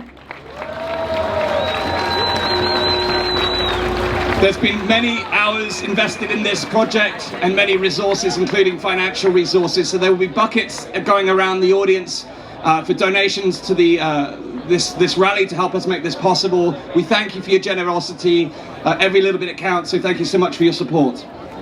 Und ich darf es auch noch einmal auf Deutsch sagen, so unser lieber Freund Philipp Kruse ist hier voll in die Verantwortung gegangen, als Verantwortlicher auch bei den Behörden gemeldet, hat auch viele finanzielle Ausgaben gehabt, damit das hier möglich ist. Und wir werden jetzt ein paar Leute, werden Sie sehen, mit Körben, die in der Menge spazieren. Das ist sozusagen ein Crowdfunding-Aufruf, wenn Sie auch ein bisschen was spenden können, damit das alles, was wir hier erleben, auch leicht zu tragen ist. Gemeinsam schaffen wir das, sind wir sehr dankbar. Dankeschön.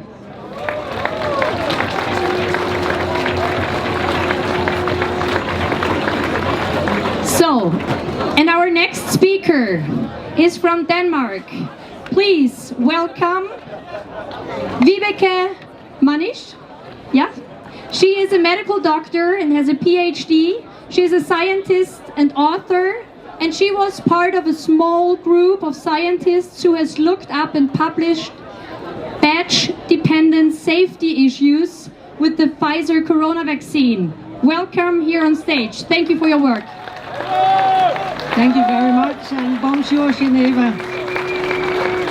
I have a message for Mr. Tedros, because I'm not an anti-vaxxer. I'm a doctor. I'm a doctor who didn't forget the Hippocratic Oath. First of all, do no harm. So I think that's important to stress, that the doctors among us who did this and have been fighting for this for ages now, I mean, we literally didn't forget the Hippocratic Oath. And when I meet colleagues who talk about the vaccine without looking into the side effects, I'm very worried. I'm very worried these days about the excess mortality. I'm very worried about the falling birth rates. And I'm very worried about our own studying, now replicated on Swedish data. And I'm very worried that they won't give us the data. So my message is very clear. We need to look into data, we need to have access to data, and we need to look and support independent scientists, which I am one among. So, first of all, thank you. I think it's time that we demand and take our power back. I loved hearing you yelling liberty, liberty, and if I could use my last seconds on that, let's do that. So let's say 1, 2, 3, liberty, liberty, liberty, liberty, liberty. Thank you very much. Thank you.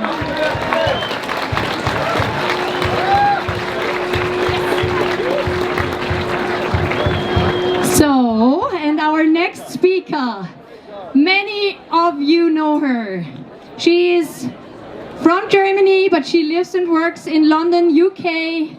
Dr. Margareta Griesz-Brisson, a neurologist who spoke up very early, especially for the kids. I saw her first when she warned about the masks that they put in our kids' faces. Thank you so much, Margareta, for your work and for your bravery.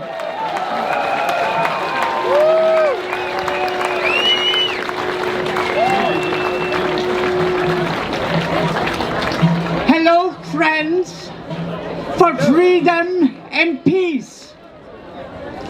I would like, in the name of the people, to convey a message to the WHO. Our health and our bodies are our main, private, intimate treasure that we have, and we alone have the responsibility and the power of making decision over it.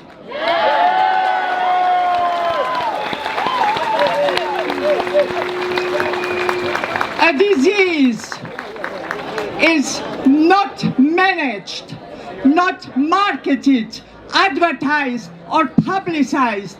A disease is treated by the physician of our choice with our agreement and our consent.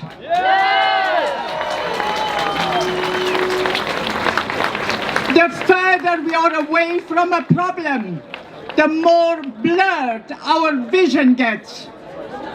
But to solve a problem, we need sharp 20/20 vision. This means to be there, to be present, to be local. So I ask myself, what authority does the WHO, which is a global, far-away, detached organization of lay people, what control do they have over our health? What we learned in the last 4 years is that we have no protection, not from our doctors, not from our, it's okay, not from our preachers, not from our teachers. So what we have to do, we have to take the responsibility in our own hands.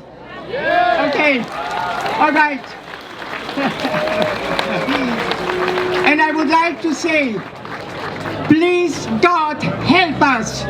We need your blessing for humanity and your miraculous creation.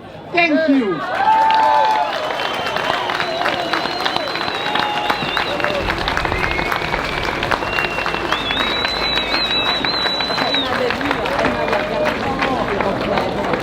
Thank you so much. We're having a beautiful time here. I hope you're having a great time here. Give me a shout if you're enjoying yourself here in Geneva. It's just so powerful to witness people from all over the world coming here in unison. Different backgrounds, different cultures, different languages, different lineages, different viewpoints. And we're here to gather to make a strong message together. And every one of you, every voice in this crowd makes a difference. It can feel like a heavy burden at times to carry the weight of putting on events like this, but that burden is lifted the moment we stand before people like yourself who have traveled across the world to share this burden with us. The road to freedom will come with bumps, winds, twists, but this today will give us hope on that journey. So please give yourselves a round of applause.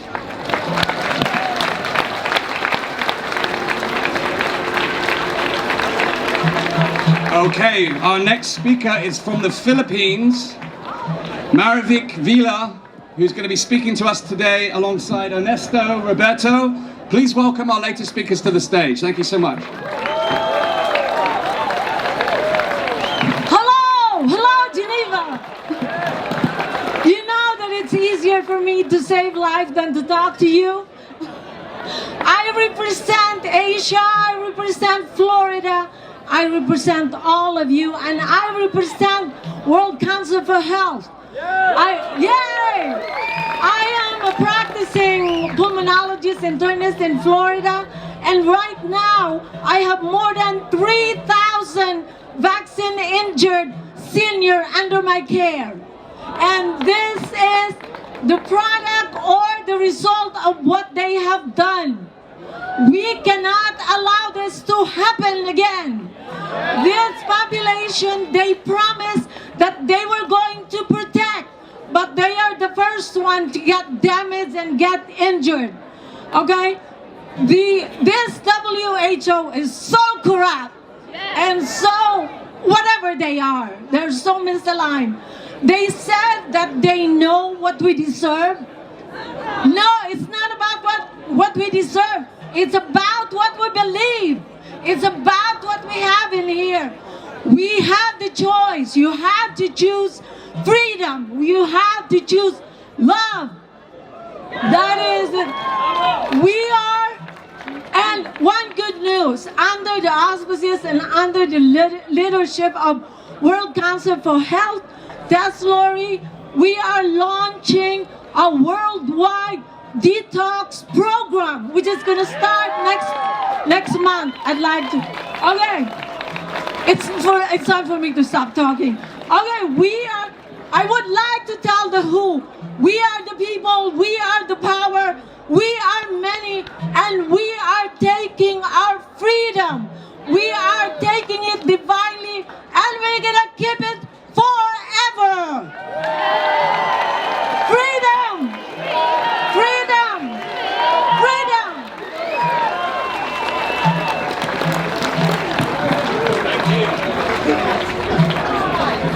Okay, Ernesto, welcome to the stage. I'm looking forward to hearing from this man. Hello, first of all, I want to thank our good Lord and Savior, Jesus Christ, for all my warriors out here.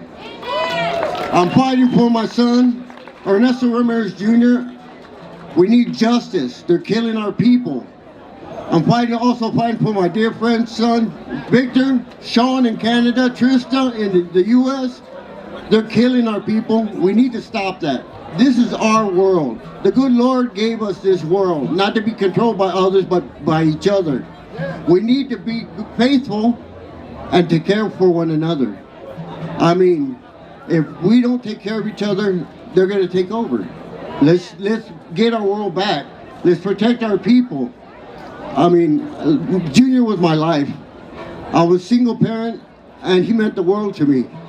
But I no longer have him, so I have to fight for my grieving families and our vaccine injured. I know thousands and thousands of vaccine injured around the world. And so this is my job now. I'm going to continue fighting for our people. I will not give up. I will lay my life down for our people. So we need to stand together, and we need to get our world back. We need to fight for freedom. No one controls our destiny but us, each other. And as a group, we can do it. We can beat these animals, these evil demons that are in charge. They think they're in charge, they're not. We have full control. So I want to say, again, thank you. Keep the faith, get closer to God, tell your children you love them every day, please. Don't regret not saying that to your kids.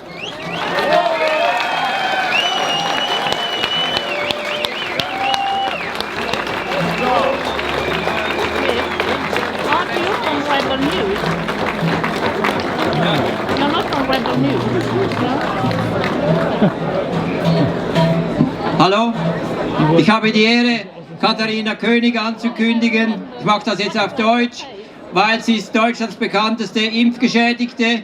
Sie ist eigentlich mehrmals gestorben und wieder zum Leben erweckt worden mit Elektroschocks. Und sie hilft sich jetzt selbst. Sie hat sehr viel Kenntnis in Medizin und jetzt hat sie das Wort.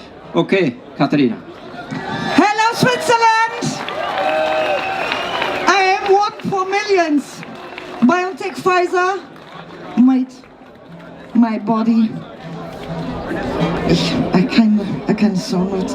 They cover up the serious health conceals suffered by people like me.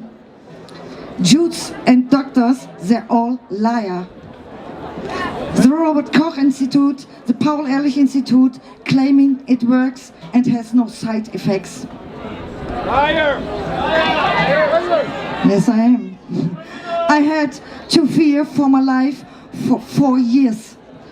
Zero medical cave, no treatment, doctors insulted me. Fuck off doctors in Deutschland and Germany. Fuck you, Klaus Schwab. And fuck you, WHO. Fuck you, WEF. All doctors and health insurance company have lied to me to this day. Without medication, I will be dead in 6 to 8 weeks. Also fuck you, BioNTech Pfizer. I couldn't eat for 2 years. A result, I suffered a stroke and multi-organ failure. 10 operations and 12 months. Because doctor didn't help me, I had myself. I'm going on hospital out at my home and reading a book, another book, und I help myself. Und deshalb fuck you all doctors in the ganzen world.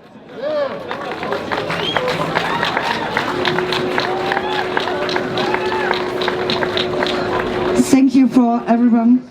Und all together we're fighting for WHO and for doctors and for help. Bye. Thank you so much, Katharina Koenig. For the German-speaking people, she has a Telegram channel and you can find her on social media. Please support her work that she's doing, and she's speaking out for other vaccine injured. And we know there are many. Thank you so much to Maria and Katharina. So our next speaker will be familiar to very many. Steve Kirsch is a former high-tech executive who quit his job to become a full-time journalist and reporter, and he's now written over 1,500 articles on the vaccines, the scientific mechanisms and the harms. So please welcome Steve Kirsch to the stage. Thank you. Thank you.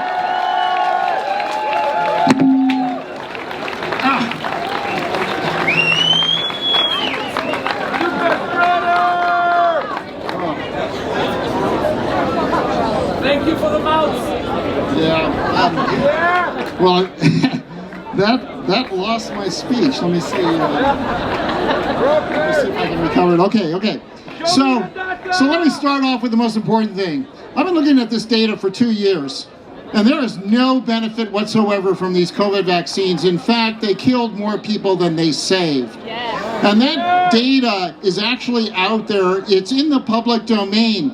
But you know, there's not a single mainstream scientist that has analyzed that data, except for me. And when you analyze the data, it shows that the infection fatality rate, or the case fatality rate, actually increased after they rolled out the vaccines to the US nursing homes. There is absolutely no way they can explain that data, so they avoid it like the plague. But the bottom line is that the vaccines actually killed more people than the virus did. The cure was actually more dangerous than the disease. It's incredible. And you know, I have an offer out to anyone in the world for $1 million. I bet $1 million that the vaccines have killed more people than they've saved. And there's nobody in the world that's taken me up on that bet that I issued about 2 years ago. Not a single person. There's only one guy, and he was only willing to bet me $500,000 that he was right. One guy in the world has confidence in our health authorities. That really is confidence building, isn't it?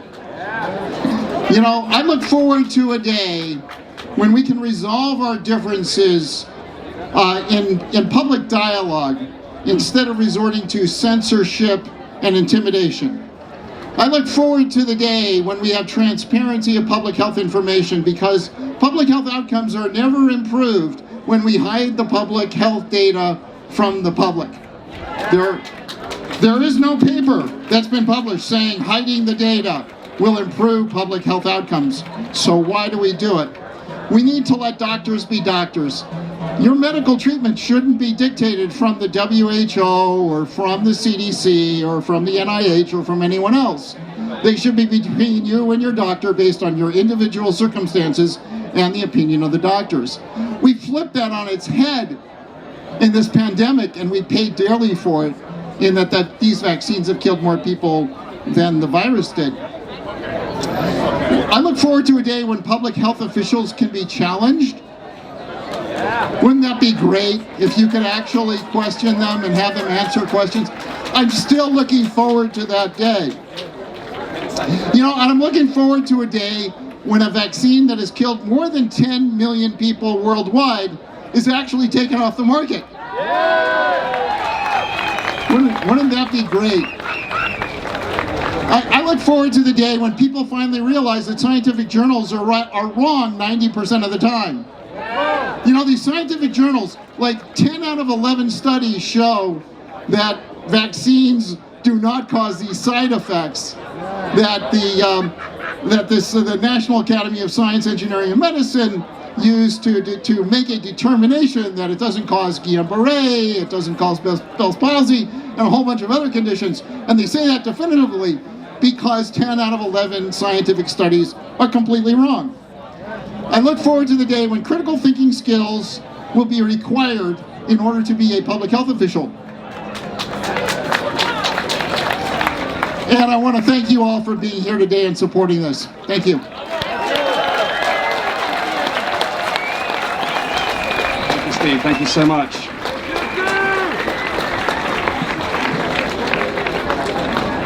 Several of our speakers today have spoken about matters that are of deep importance. People have been harmed by medical interventions, people have lost loved ones, so we're going to have a moment's silence in a minute, but I'm just going to pass you to Maria to say why this is so important during this time. So it is so important to think about all those people that took the so-called vaccine out of solidarity, and now the government, organizations, none of them feels responsible for those who got injured, or especially for those who lost beloved ones. Among them, also parents of little children who died because they took those shots. And we want to do this minute of silence now, but also we want to think of we want to commemorate two wonderful human beings who were in this fight with us together, and they already passed away. Talking about Luc Montagnier,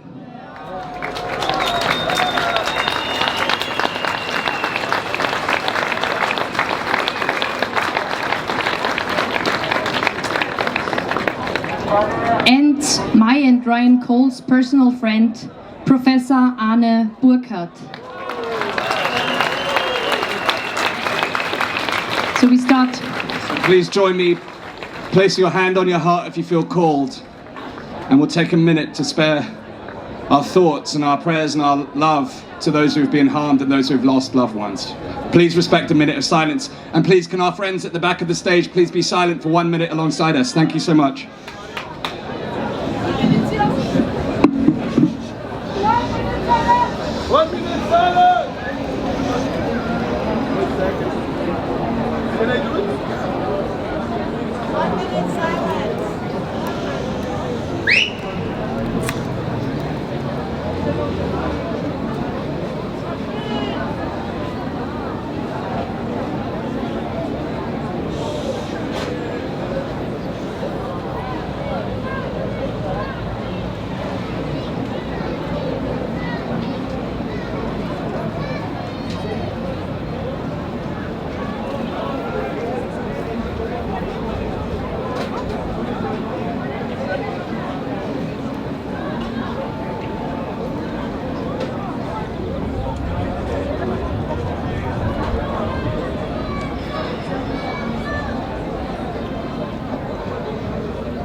Thank you. Now, one of the things that we've learned about those who have been injured is that they, despite the harms that they've been through and those who've lost loved ones, their resolve has only grown.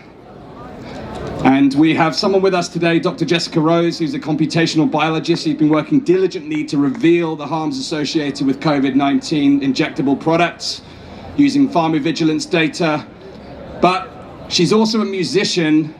So today, instead of bringing you the science, she's bringing you a message through music and hopes to inspire and encourage a constructive movement, both literally and figuratively. So please give a warm welcome to Dr. Jessica Rose.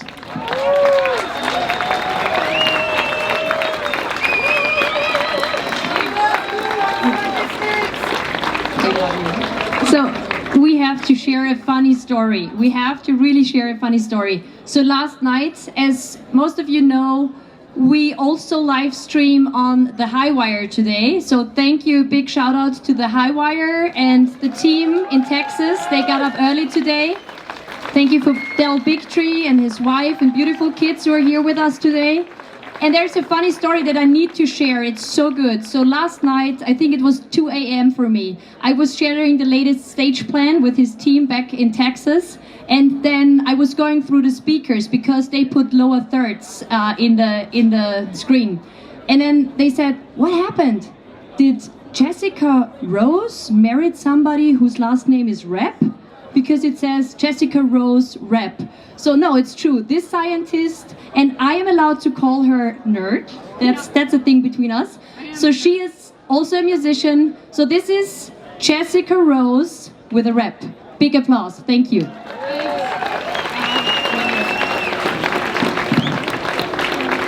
Hello.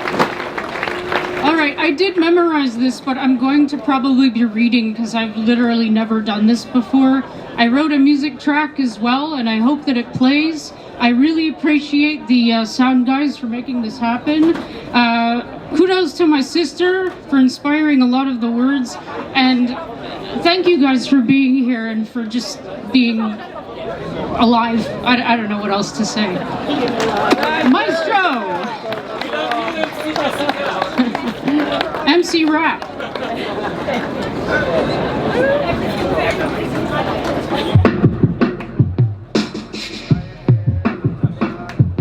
Feel free to clap or move or snap, whatever you want. Self-appointed tyrants want you kneeling on the ground. Rules and fines and prison time if you don't get a round of shocks. Myself, I stand here tall and proud, injecting thoughts instead of shots into this awesome crowd. Acronymic gimmicks, FDA and CDC. Web says you'll owe nothing and that you'll be happy. Causation is causation even without correlation. Not buying the delusion and I don't need a citation. Trust the tyrants, trust the science, meaningless expression. Science isn't science if you can't ask any questions. Leaders are not leaders if they lead in the pack. Backers are not backers if they don't give nothing back. So I introduce myself, a member of this team. A double X injecting thought into the data stream. What kind of coward brings untested shit to innocence? What kind of sicko pushes sickness so frivolous? Protecting, propagating, gain of function, cadaveric. Instead of propagating health and science, cadaveric.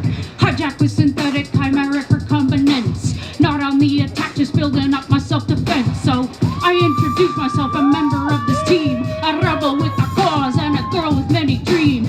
Hacking up the truth like a loogie in a sweat. Like Jaguar, we are right, and we ain't seen nothing yet.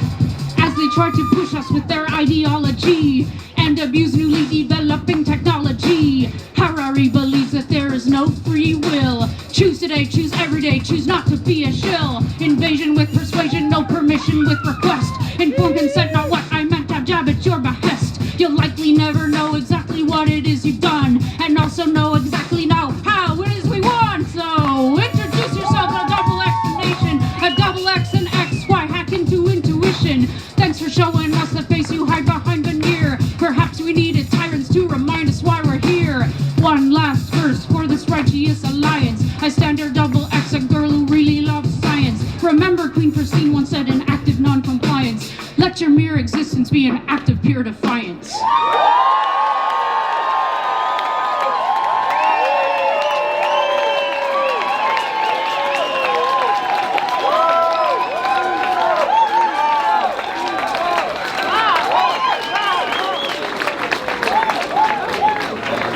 Oh, wow. Wow. Bringing the beats, shifting the energy. That's what we're here to do. Isn't it interesting? Think about all the organizations that are here. Isn't it important that we come and shift that vibration in this space? Do you agree? Fantastic. Okay, so we've got two more fantastic speakers for you now. We're joined by Alejandro Diaz. Finding my notes. This isn't actually my round to introduce, so I'm now picking up my colleague's notes. Maria's here. Okay, I'll hand over to Maria so I don't bodge it up for you. I had to hug Jessica Rose because that was the coolest thing I have ever heard. So wow. Okay, our next speakers. I'm glad I'm able to introduce my friend. She came all the way from California. She's the president of a great organization who is called PERK, P-E-R-K, and she's a real mama bear. She became a friend over the years. Welcome, Amy Bond. Hello, everybody. Yes, we came all the way from California. It's such a free state there. No. I just have to tell you, this is incredible to see thousands of you here standing for freedom and from sovereignty from all over the world. It's inspiring. And I have to say, the WHO, they don't realize how strong the people are because they think they have some kind of authority, but I'll tell you what, it's a pseudo-authority because you, the people, we know we are free. And we are not giving our freedom away to anyone.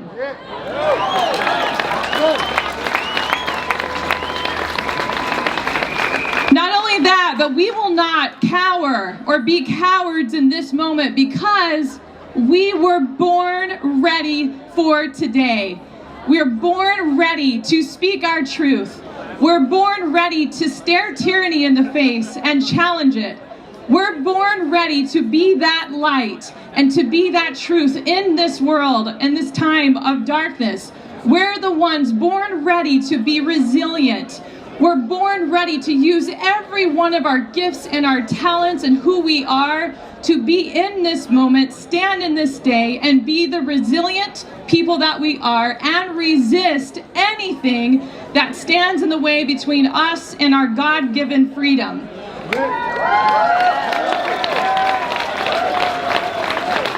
We are the change we seek. We can't rely on someone else to do the work that only you and I can do. You and I are born in this moment, in this day, and I'm telling you, we're born ready to be those fighters, to be the warriors we are, and to be the ones who protect all of our countries across the entire world.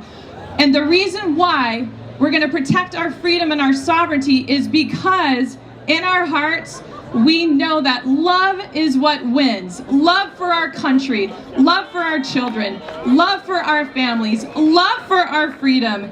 And there isn't anything that can stop that. And in fact, as we declare our independence today, it is a symbol of all of the freedom that's in our heart across the entire world. And the geography, it doesn't separate us. We are one people of every race, every religion, every nationality, and we're united in this particular moment because I'm going to tell you this, we're going to win and we're winning right now.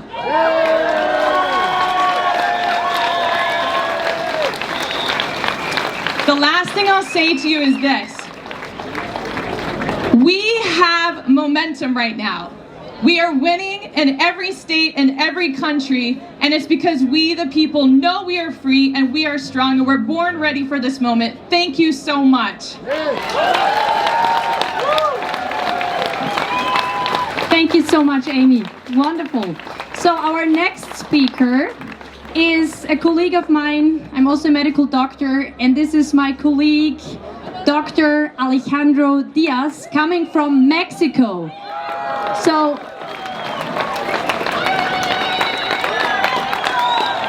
he could be the president of Mexico if I see him like this. I mean, this man got style, wow.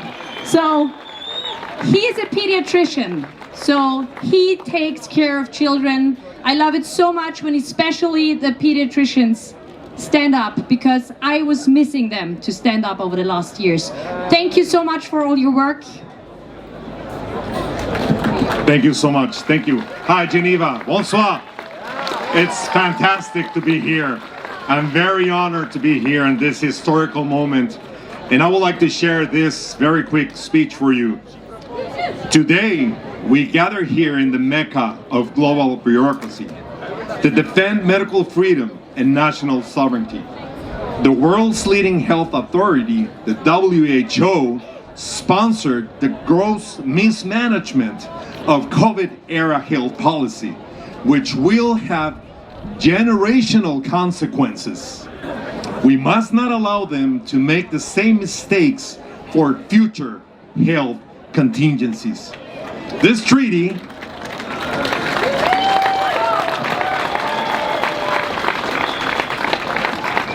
Merci bien. This treaty is not a symbol of global cooperation, as some would like us to believe. It is a manifesto of global authoritarianism. We recognize that this treaty represents a trample on our civil liberties and a complete disregard of fundamental human rights. This international organization, which once was regarded as an authority on the issues, now serves only to impose regulations and violate the sovereignty of national governments. They intended to use the pandemic as a pretext to impose authoritarian and erroneous policies on the global population. They promoted and enforced the anti-human effort of mass vaccination, and now want to subject the entire world to this unitary and uniform agenda of evil.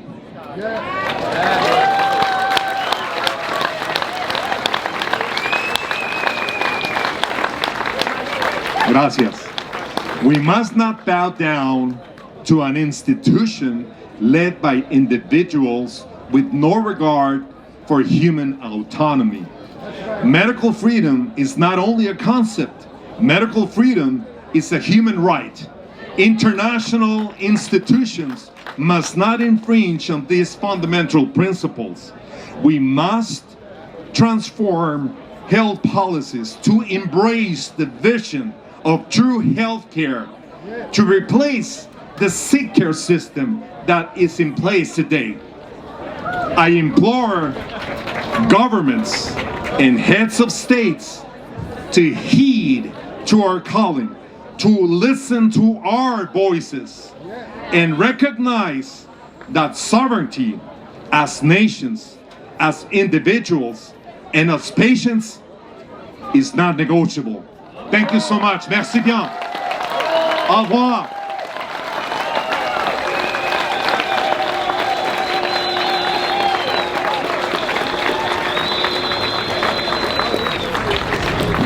Et maintenant, j'aimerais qu'on lui fasse un grand tabac. La personne qui va venir maintenant est la seule élue en Suisse de la résistance. La seule. Elle nous vient du Tessin. S'il vous plaît, j'aimerais vous entendre l'applaudir. Maria Pia Ambrosetti.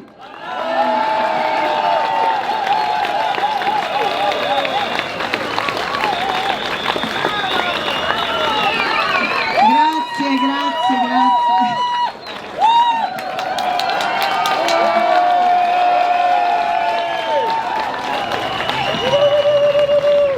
Grazie, grazie cari amici, amici della gioia, della pace e dell'amore, della giustizia, della verità e della benevolenza e anche della resistenza. Grazie per essere venuti qui così numerosi a questo grande evento che oggi converge tutti noi nella città cosmopolita per eccellenza, la città delle organizzazioni internazionali, per dimostrare al mondo intero che una nuova umanità si è finalmente risvegliata dal torpore della società dello spettacolo che il filosofo e scrittore e cineasta francese Guy Debord aveva descritto minuziosamente nel lontano 1967. Una società che negli ultimi anni ci ha trattati da reietti, ci ha denigrati, ostracizzati e insultati nel vano tentativo di sottometterci e separarci, divide et impera. Ma il bello è che siamo ancora qui, insieme, più forti e uniti che mai.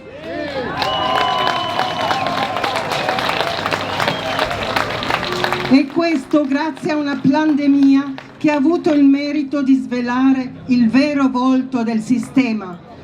Noi non siamo eroi, Siamo semplici esseri umani che siamo riusciti a bypassare l'onda d'urto dell'indottrinamento sistematico che ha travolto soprattutto l'Occidente. Così abbiamo abbandonato la poltrona degli spettatori per salire sul palcoscenico come attori, per costruire una società vera in cui la libertà e la giustizia la fanno da padrone, dove non possono esistere prigionieri politici come Julian Assange o Rainer Füllmich.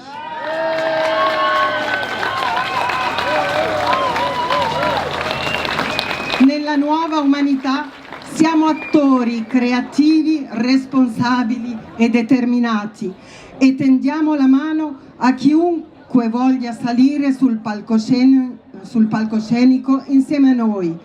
Qua e là vediamo già apparire tante piccole cellule di comunità coraggiose, indipendenti e resistenti, anche nel nostro cantone Ticino, che in questo momento ci stanno guardando in live streaming e che saluto di cuore.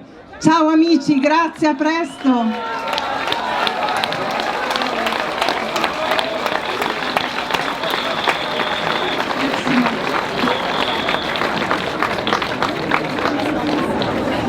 Désormais, nous allons accueillir un chirurgien urologue italien. Il est président de la World Academy of Biomedical Science and Technology et de l'ONG des droits européens. Il a écrit le livre China Covid-19, la chimera, excusez mon italien, la chimera che ha cambiato il mondo. Bienvenue, Dr Tritto. Merci à tout le monde, vous êtes merveilleux, fantastique. Ça, c'est le message de l'humanité, des humains contre les personnes qui veulent transformer l'humanité et la planète. Nous sommes dans un tournant important de l'humanité. Si nous disons non à cette transformation de l'OMS, nous serons capables de gérer notre futur. Pour quelle raison? Parce qu'ils veulent transformer notre génome. C'est le premier acte qu'ils veulent faire. Approuver tous ces produits qui vont manipuler le génome humain et donc nous serons différents. Et les industries pharmaceutiques qui produisent ces produits, ils seront les patrons de notre génome. Nous devons comprendre que le génome de chacun de nous est unique. C'est-à-dire, c'est la force de l'humanité. Chacun de nous est un don de Dieu, si les personnes croient en quelque chose, mais c'est le don de la vie. So, for this reason, now I change my language. For this reason, we started with our academy to denounce the International Criminal Court in The Hague, people who have created SARS-CoV-2.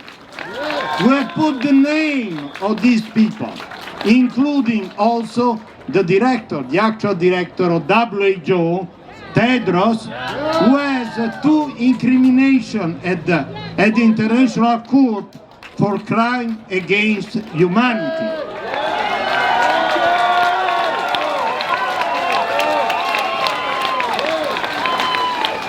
We have denounced 9 people. I want to tell you, we will catch them. We will catch them. Because they want to change our immunity, natural immunity system, to reduce our natural defense that we are creating millions of years with our coexistence in this living planet. This is the choice of our freedom, our choice, and our open health against one health. Thank you very much. Thank you to all. Thank you to you.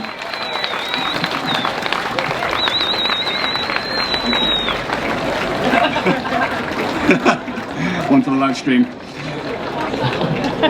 Okay, next up we have James Lindsay, who's a best-selling author, mathematician and leading expert on woke culture and ideology. And he has extensive knowledge of how supranational organizations like the United Nations and WHO influence public affairs. And joining him is Jason Christoff, who's a researcher in mind control and propaganda with a deep understanding of human behavior, who's going to share how some of these messages are utilized in the way that they have been. So please welcome Jason Christoff and James Lindsay. Thank you. Ladies and gentlemen, I want to thank you. I want to publicly recognize your personal power and your personal bravery. I recognize your morality, your ethics, and your dedication to justice. I love who you are, and I love what you stand for. Without you, there would be no light. Because of you, there is immense hope for all of humanity. I also know you've seen some hard times. In the last 4 years, the evil on this planet has shown its teeth. Many of you know people who've been injured and who've lost their lives due to the web of lies, deceptions, and propaganda. Humanity has been given a wake-up call, and you have answered that call.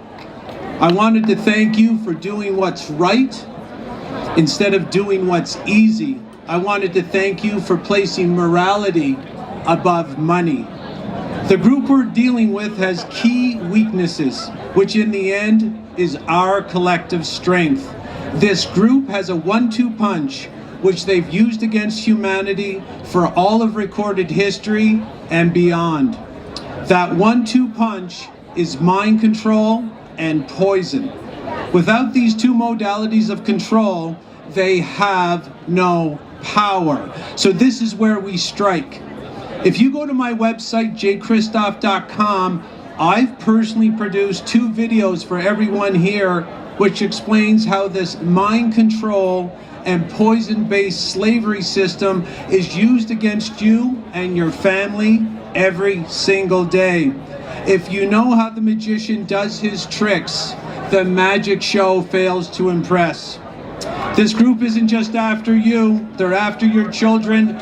You're just in the way. Please remember, you are not alone. We are with you. We personally invite you to join us in building a new renaissance of morality, ethics, justice, child protection, and heaven on earth. Once again, thank you very much.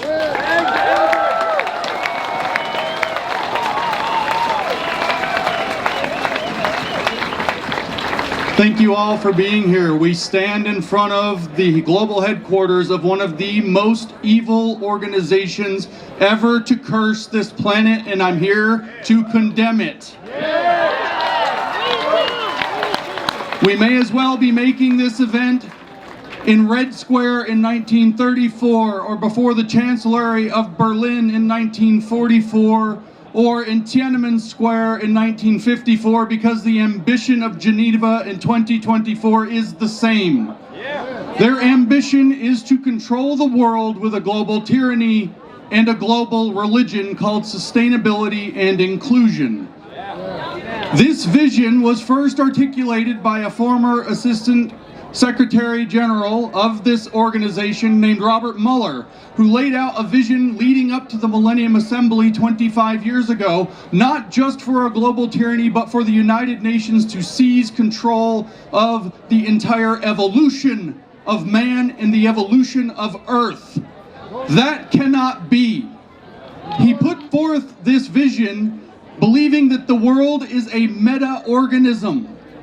The nations of the world, the ecosystems of the world are like organs of a single body. The people, the plants, the animals are like its cells. And for them, the United Nations will be its central nervous system, its brain, the center of its soul.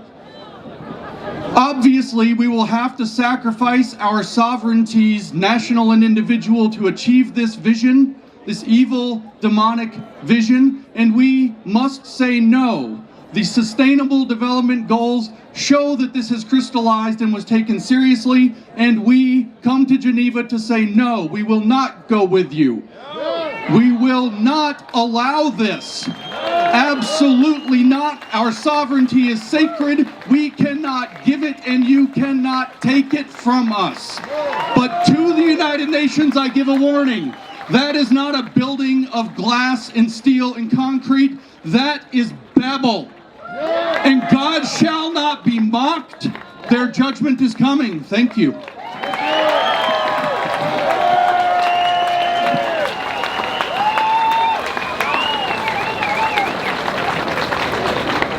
Wow, wonderful. Thank you. You're an amazing crowd. That's so empowering. If you could see what I see, it's just beautiful to see you out there. Thank you. So I want to do a big shout out to RTV from Austria. They are sending the main live stream signal to various other channels like To the High Wire. Big shout out to RTV from Austria. Thank you.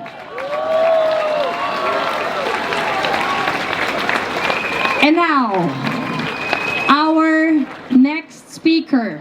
I don't need to introduce him. No. You know him. Yes. He is a physician, a scientist, and a scholar. Welcome, Dr. Robert Malone.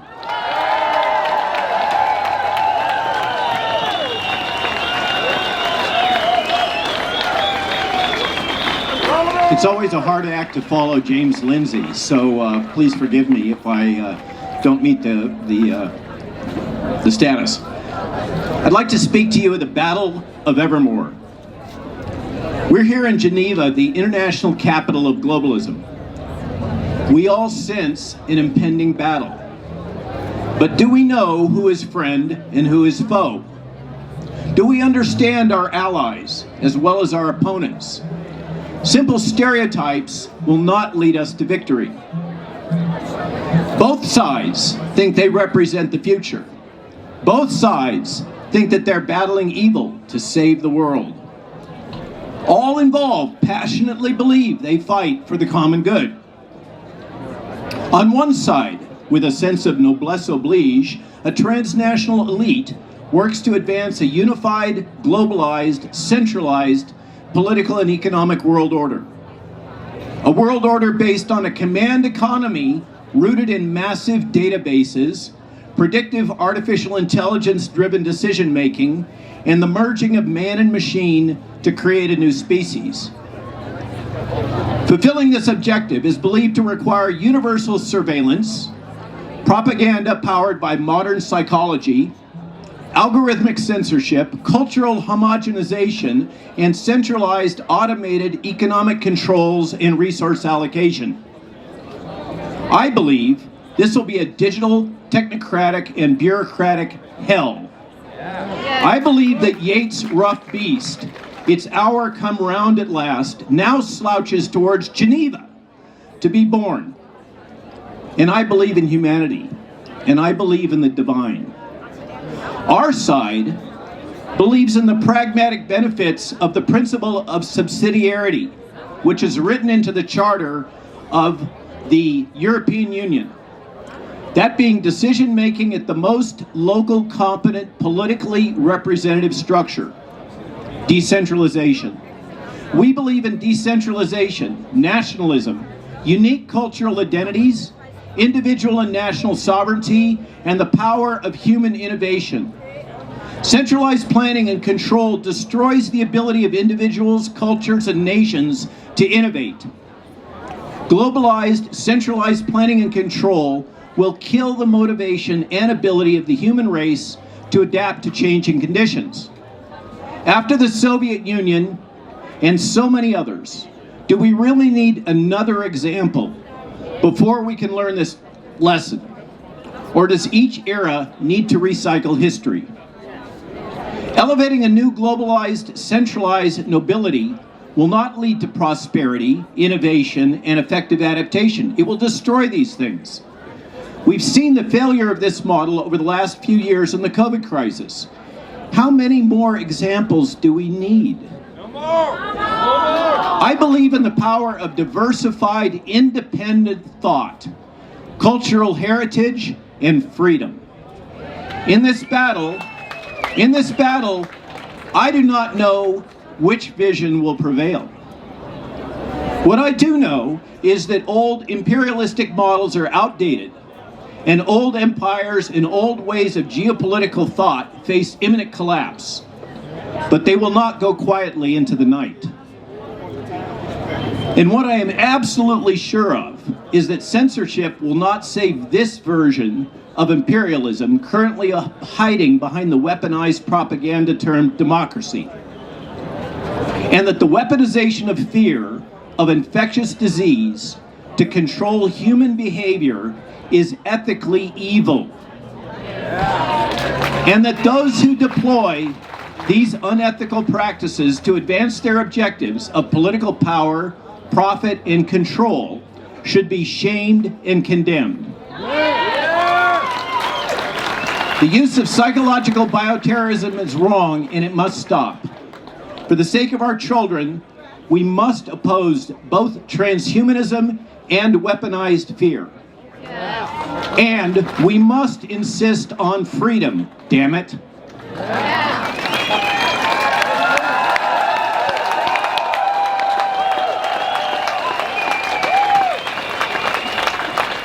And here with us on stage is wonderful Dr. Jill Malone. Please say some words to the crowd, Jill. Thank you. Thank you very much.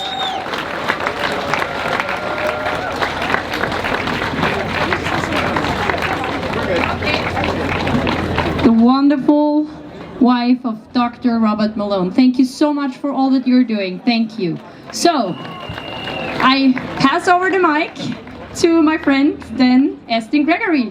You look surprised. Okay, so now we have another wonderful musical expression. And it's wonderful that we've been able to have music and art here as well, because there is only so much we can communicate with science and data.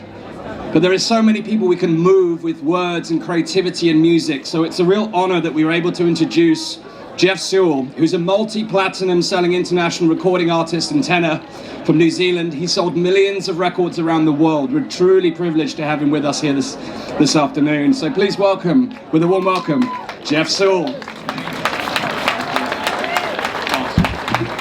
How we doing, Geneva? Oh!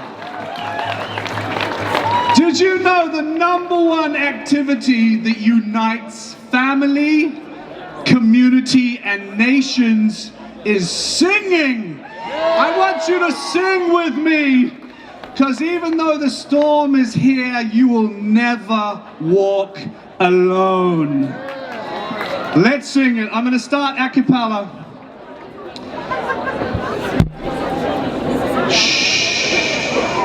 Let's feel the vibration, the frequency, and the energy. Here we go. When you walk through a storm, hold your head up high and don't be afraid of the dark. At the end of a storm is a golden sky and the sweet silver song of the lark. Walk on through the wind, walk on through the rain, though your dreams be tossed and blown. Everyone, walk on with hope in your heart, and you'll never walk alone.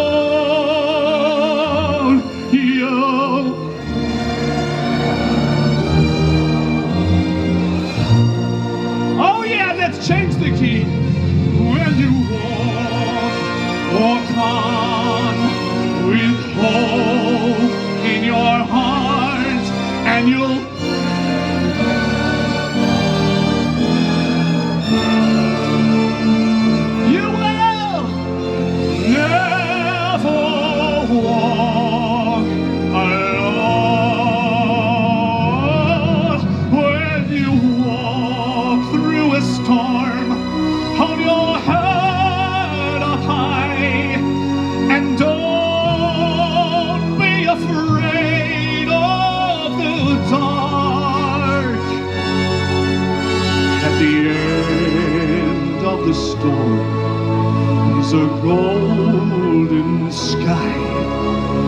the sweet silver song of a lark.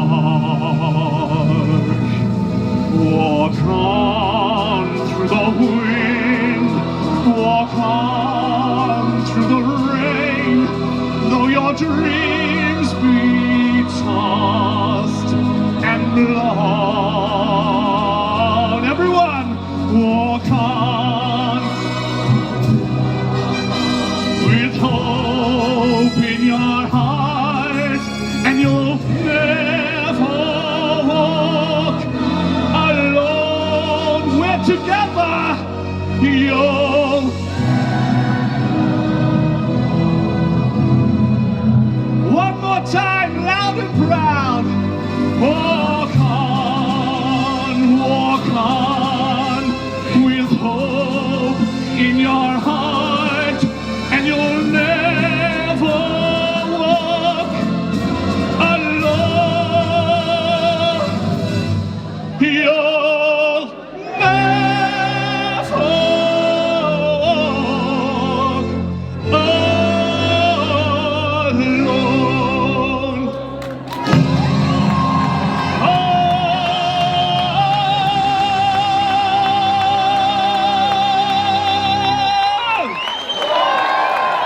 God bless you all. Love will win.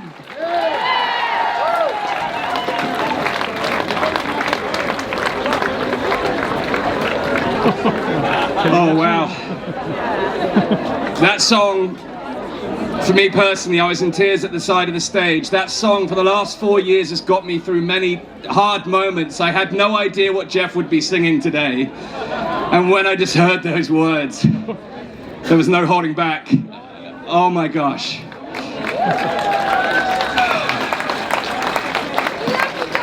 No science and data can bring you to tears like that.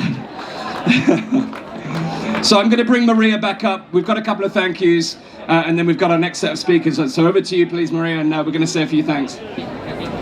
So, what is so important, it's music, and we said it before, arts. So we have to remind ourselves that we, even if we want to say a lot of things, sometimes it's music that just tells it all, right?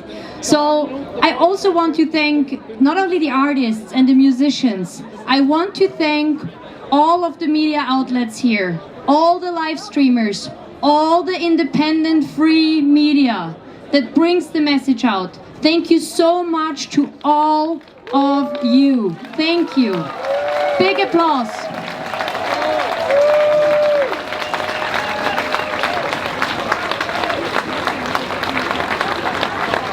And so I'm going to introduce the next speaker, my dear friend and colleague, Dr. Jennifer Hibbert, all the way from Canada. Jennifer, here you go.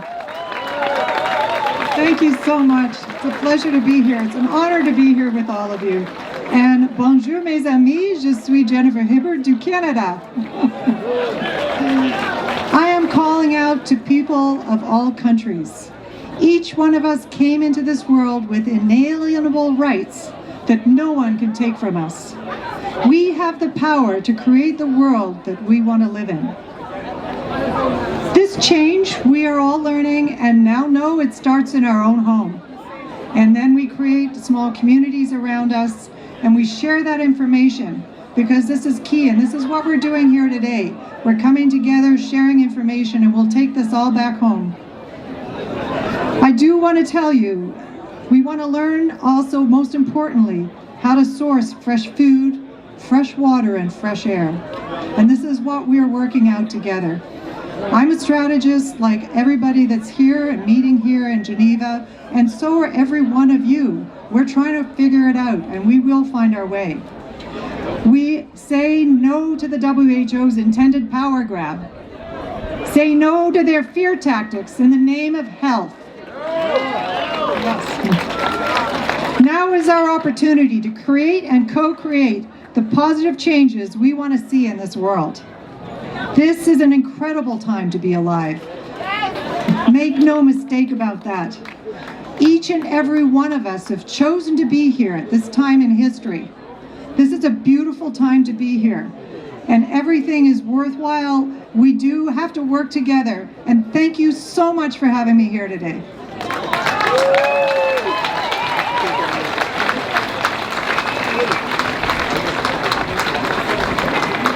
Bret, you have to help me how to pronounce your name. Bret Haas. Haas. Bret's name's written H-A-W-E-S, and you should check out more about this wonderful human being. And I got to know him yesterday personally at the Inspire Summit. What a great guy. Thank you so much for being here as well.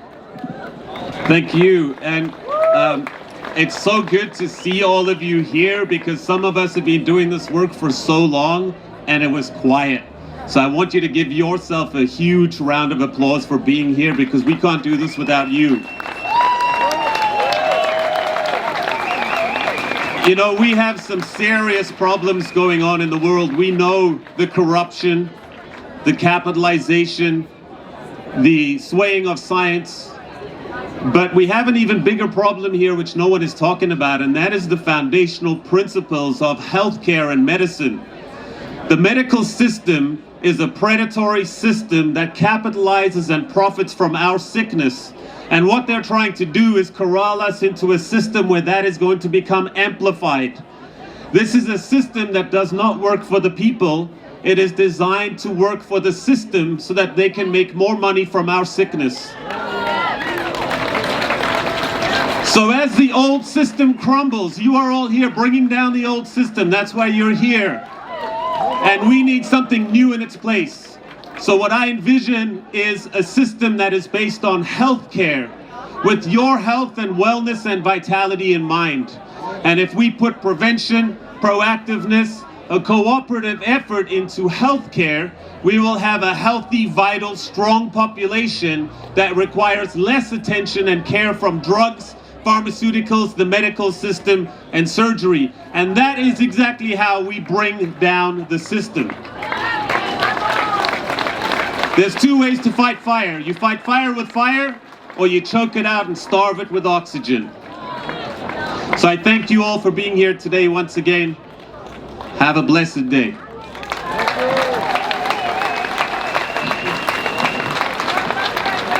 And of course, you know our next speaker. She spoke up very, very early. Welcome, Professor Dr. Dolores Cahill from Ireland. Hey, hello everyone, hello Geneva. Woo! I have to be quick, thank you for being here. Do you want to know in 1 minute how you can be sovereign and free? Give a shout out. So as president of the World Freedom Alliance in 2020, I showed you that you can set up an airline and travel all over the world and they can't stop you. Did you remember that? I never wore a mask and I could travel everywhere. And the solution is, first of all, you are free. No one gives you those rights. You have them. And the solution is you need to know the difference between your lawful rights and the broken legal system. The legal system has millions of people that have died on a clinical trial without being stopped. In the law, the regulators and coroners are accountable. And what we've been doing strategically is holding individual people to account. And we stopped the checkpoints in Ireland. We stopped the quarantine hotels. And with the World PCR Sequencing Consortium in the United States, we stopped the requirement for PCR testing by just saying to the head of the FDA and the CDC, as individual men and women, you are accountable, and I and our group will hold you accountable. So we are looking now for precedence examples of families who have loved ones that have died from the vaccine or midazolam, and I, for free, anywhere in the world, will form a precedence case with you, and we have never lost. So thank you very much. Thank you very much. And just to give the information for the websites, it's custodianinstitutemembers.com, custodianinstitutemembers.com, and also worldfreedomalliance.org and Dolores Cahill Telegram. And I will take on any Attorney General, any government, Fauci, the World Health Organization, and challenge them, and we will win. Thank you very much.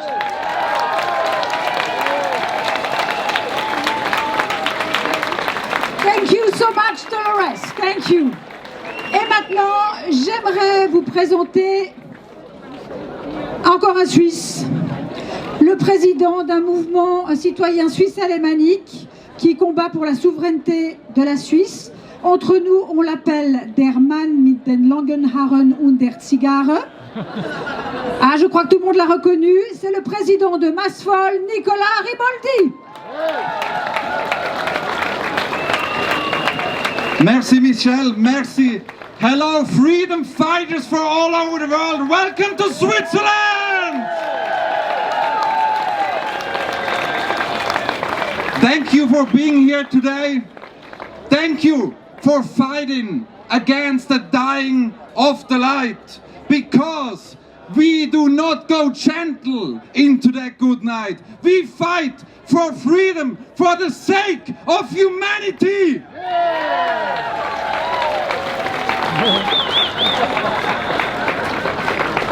Because we all know stopping the pandemic treaty and all these treaties who are robbing our sovereignty, our fundamental rights, is not enough. Leaving all these globalist organizations is not enough. We have to destroy them once and for all.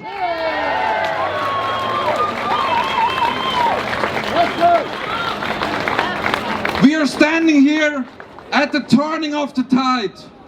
In these times, in these hours, we have to decide if we and our children will live a free life, or they're going to be slaves of the globalist system. But I know from deepest of my heart that we will win and the globalist agenda will fail.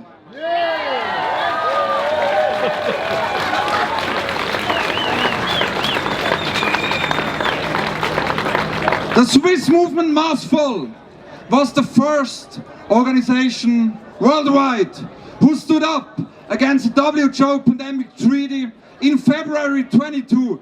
And we are still standing, you all are still standing, and that is our greatest success. And I thank you for fighting all these years to come, that we live in a free world, and I believe in all of you, and I say thank you to all of you to fight together for a world worth living. Thank you so much. Freedom, liberté!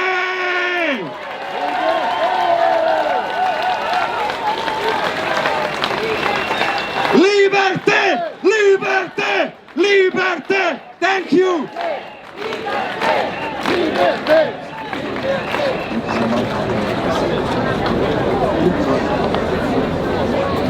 Okay, so our next speaker told me that he's here to fight the man because the man won't fight himself. Bret Weinstein is an evolutionary biologist, co-author of the best-selling book, A Hunter-Gatherer's Guide to the 21st Century, co-host of the Dark Horse podcast and fellow at the Brownstone Institute. Please give a warm welcome to Bret Weinstein.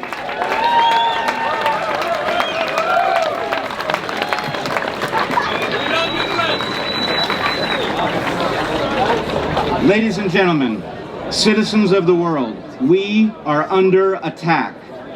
The principles of national sovereignty, personal liberty, and the consent of the governed have been slated for destruction by a tiny global elite that desperately wants to rule us.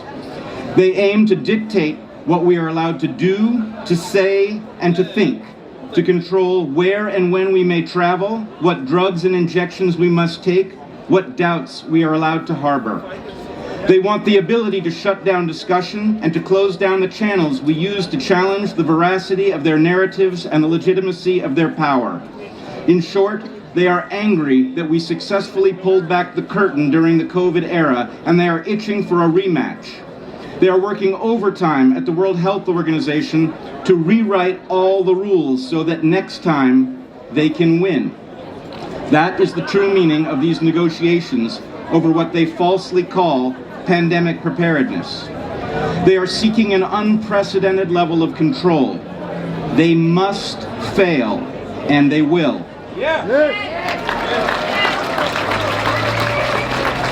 This international cabal finds our belief in liberty irritating, and it finds our insistence on informed consent laughable. So it has targeted our national sovereignty from above. Our nations are to be subordinated to an opaque international superorder with veto power over our rights and our liberties as citizens. We are to be controlled by a mechanism placed out of reach of any check or balance we might hope to employ. We are told that these authoritarian measures are being crafted to protect the public's health and to keep us safe from a pandemic that we are assured is always ready to leap from wild animals into people. It's not a matter of if, Tedros assures us, it's a matter of when. But nothing could be further from the truth. Nature is full of unknown viruses. That much is not a lie. But the ability of novel pathogens to jump the evolutionary gap and suddenly trigger a global human pandemic is very small. Or at least it would be small, if not for the massive network of laboratories currently working to weaponize natural pathogens using gain-of-function technologies. These labs are part of an undeclared Cold War, of which the citizens of the world are barely aware. The damage done to the world over the last 4 years should make the danger of enhancing human pathogens obvious. The fact that our leaders refuse to discuss the weapons research that produced the COVID catastrophe is powerful evidence of how cynical those leaders have become. If the international community was serious about protecting people from infectious disease, instead of planning to lock down, censor, and inoculate the world, it would focus on two things. First, it would focus on basic measures to increase innate resistance to disease, like improving food quality and reducing vitamin D deficiency.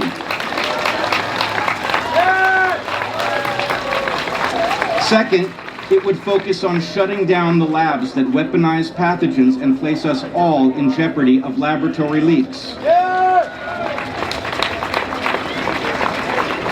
When we began to spread the word about the WHO's obscene power grab, the Director General released a statement. He said the unprecedented concentration of power under consideration at the WHO was not a breach of the sovereignty of our nations. He called that misinformation, because, he argued, our democratic governance would be working on our behalf to hand veto power over our rights and liberties to the Director General. The absurdity of this is obvious. Our governments are captured by the same private interests that finance the WHO. Our only remaining influence over this well-sealed system of profiteers is to deliver our response in the streets, which is why, Mr. Director, I have traveled thousands of miles to give you your answer. We, the informed citizens of the world, do not consent, and we will not comply.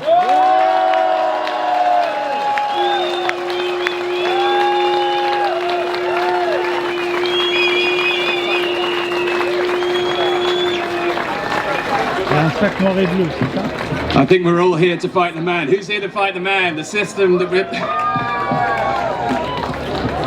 These systems do not represent the interests of the people and the natural world that we live in now. And it's down to us to change that path. Before we get into our final sessions of the afternoon, we have some more music for you. So we'd love to welcome back Brad 5x August, who's going to sing the song I Will Not Go Quietly Into the Night. How are we holding up? All right, it's been a wonderful day. So I came all the way from Dallas, Texas to be here with you today. And I will not be leaving quietly. That's the name of the song. I want you guys to get your hands moving here, all right? Pick up a stick, bang a trash can if you're by one. Let's all not leave quietly, all right?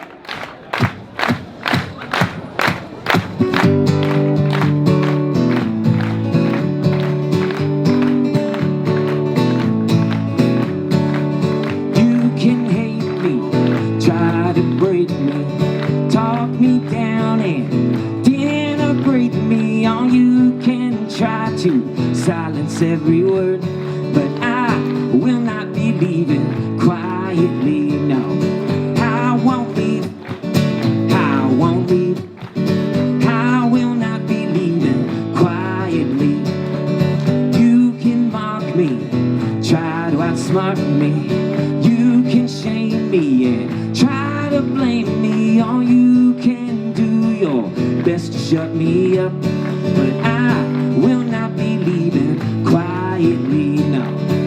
I won't leave, I won't leave, I will not be leaving quietly. I'm gonna stand here and I'll fight for every word. I'm gonna shout the truth until you know it's heard. I'm gonna stand here and I'll fight for every word. I'm gonna shout the truth until you know it's heard. Yeah, yeah.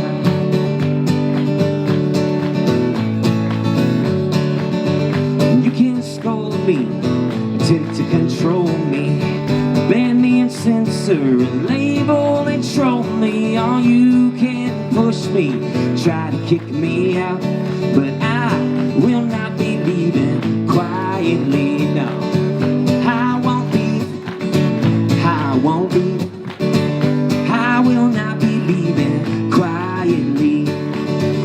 You can mute me, strike and dispute me, dumb down the rest, yeah, but I'll keep refusing. You can pretend like you've seen the last of me, but I will not be leaving quietly, no. I won't leave, I won't leave, I will not be leaving quietly. I'm gonna stand here and I'll fight for every word. I'm gonna shout the truth until you know it's heard. I'm gonna stand here and I'll fight for every word. I'm gonna shout the truth until you know it's heard. Yeah, yeah.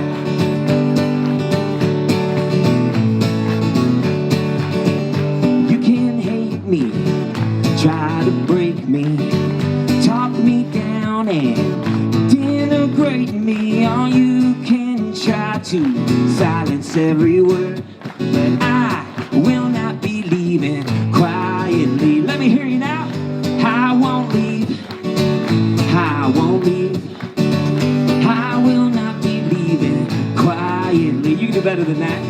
I won't leave, I won't leave, I will not be leaving quietly. No, I won't leave, I won't leave, I will not be leaving quietly. Let me hear you now. I won't leave, I will not be leaving quietly. Louder! I won't leave, I won't leave, I will not be leaving quietly. Let's go! I won't leave, I won't leave, I will not be leaving quietly. Keep it going now. I won't leave, I won't leave, I will not be leaving quietly. One more time. I won't leave, I won't leave, I will not be leaving quietly.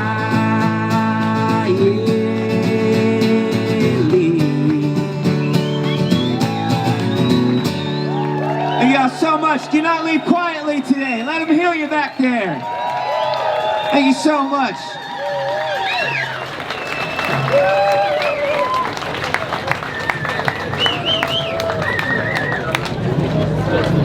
Thank you, Brad. I want to apologize for incorrectly announcing his song. We were talking about Dylan Thomas backstage and I spliced up the title. So, Brad on I Will Not Be Leaving Quietly. So thank you to Brad Times August. Thank you.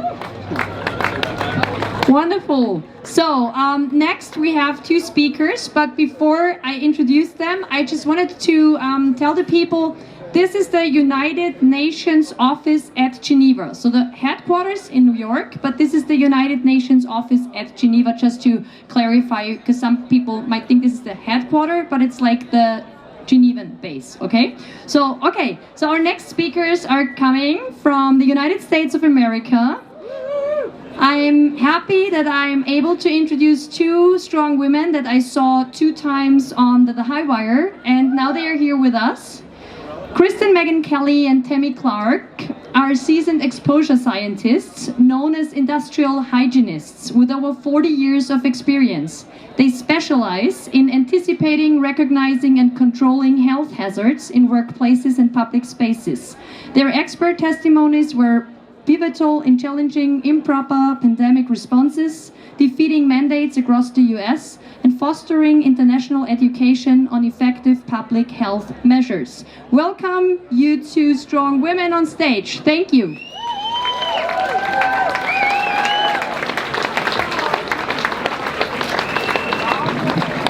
Thank you, and hello, Geneva.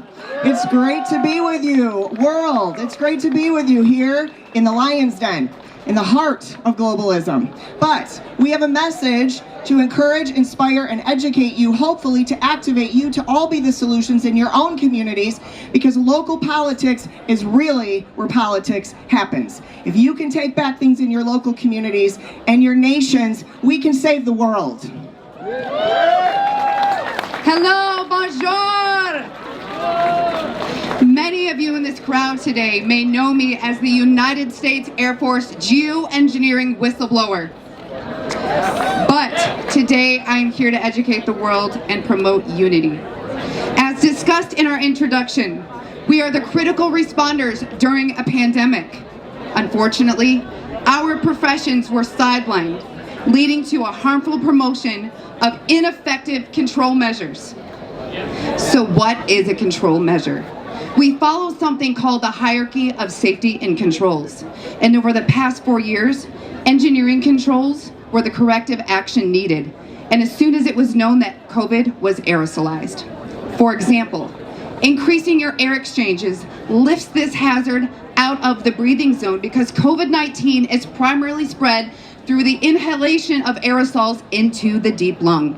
Masks, N95s, and KN95s, they were not utilized properly and did little, if anything, to reduce the risk of this exposure. Plexiglass barriers and dots promoting 6-foot social distancing defy the science and common sense, given that we understand the behavior of aerosols, which in stagnant air can stay suspended for days and weeks. And as somebody who has managed the respiratory protection programs of almost 80,000 employees, I know that masks provide a less than 1% risk reduction against COVID-19 aerosols. And guess what? They also create a greater barrier for you and the people around you. Proper personal protective equipment would have been something called controlled air and powered air purifying respirators going over your face like this, which they protect both the lungs and the eyes.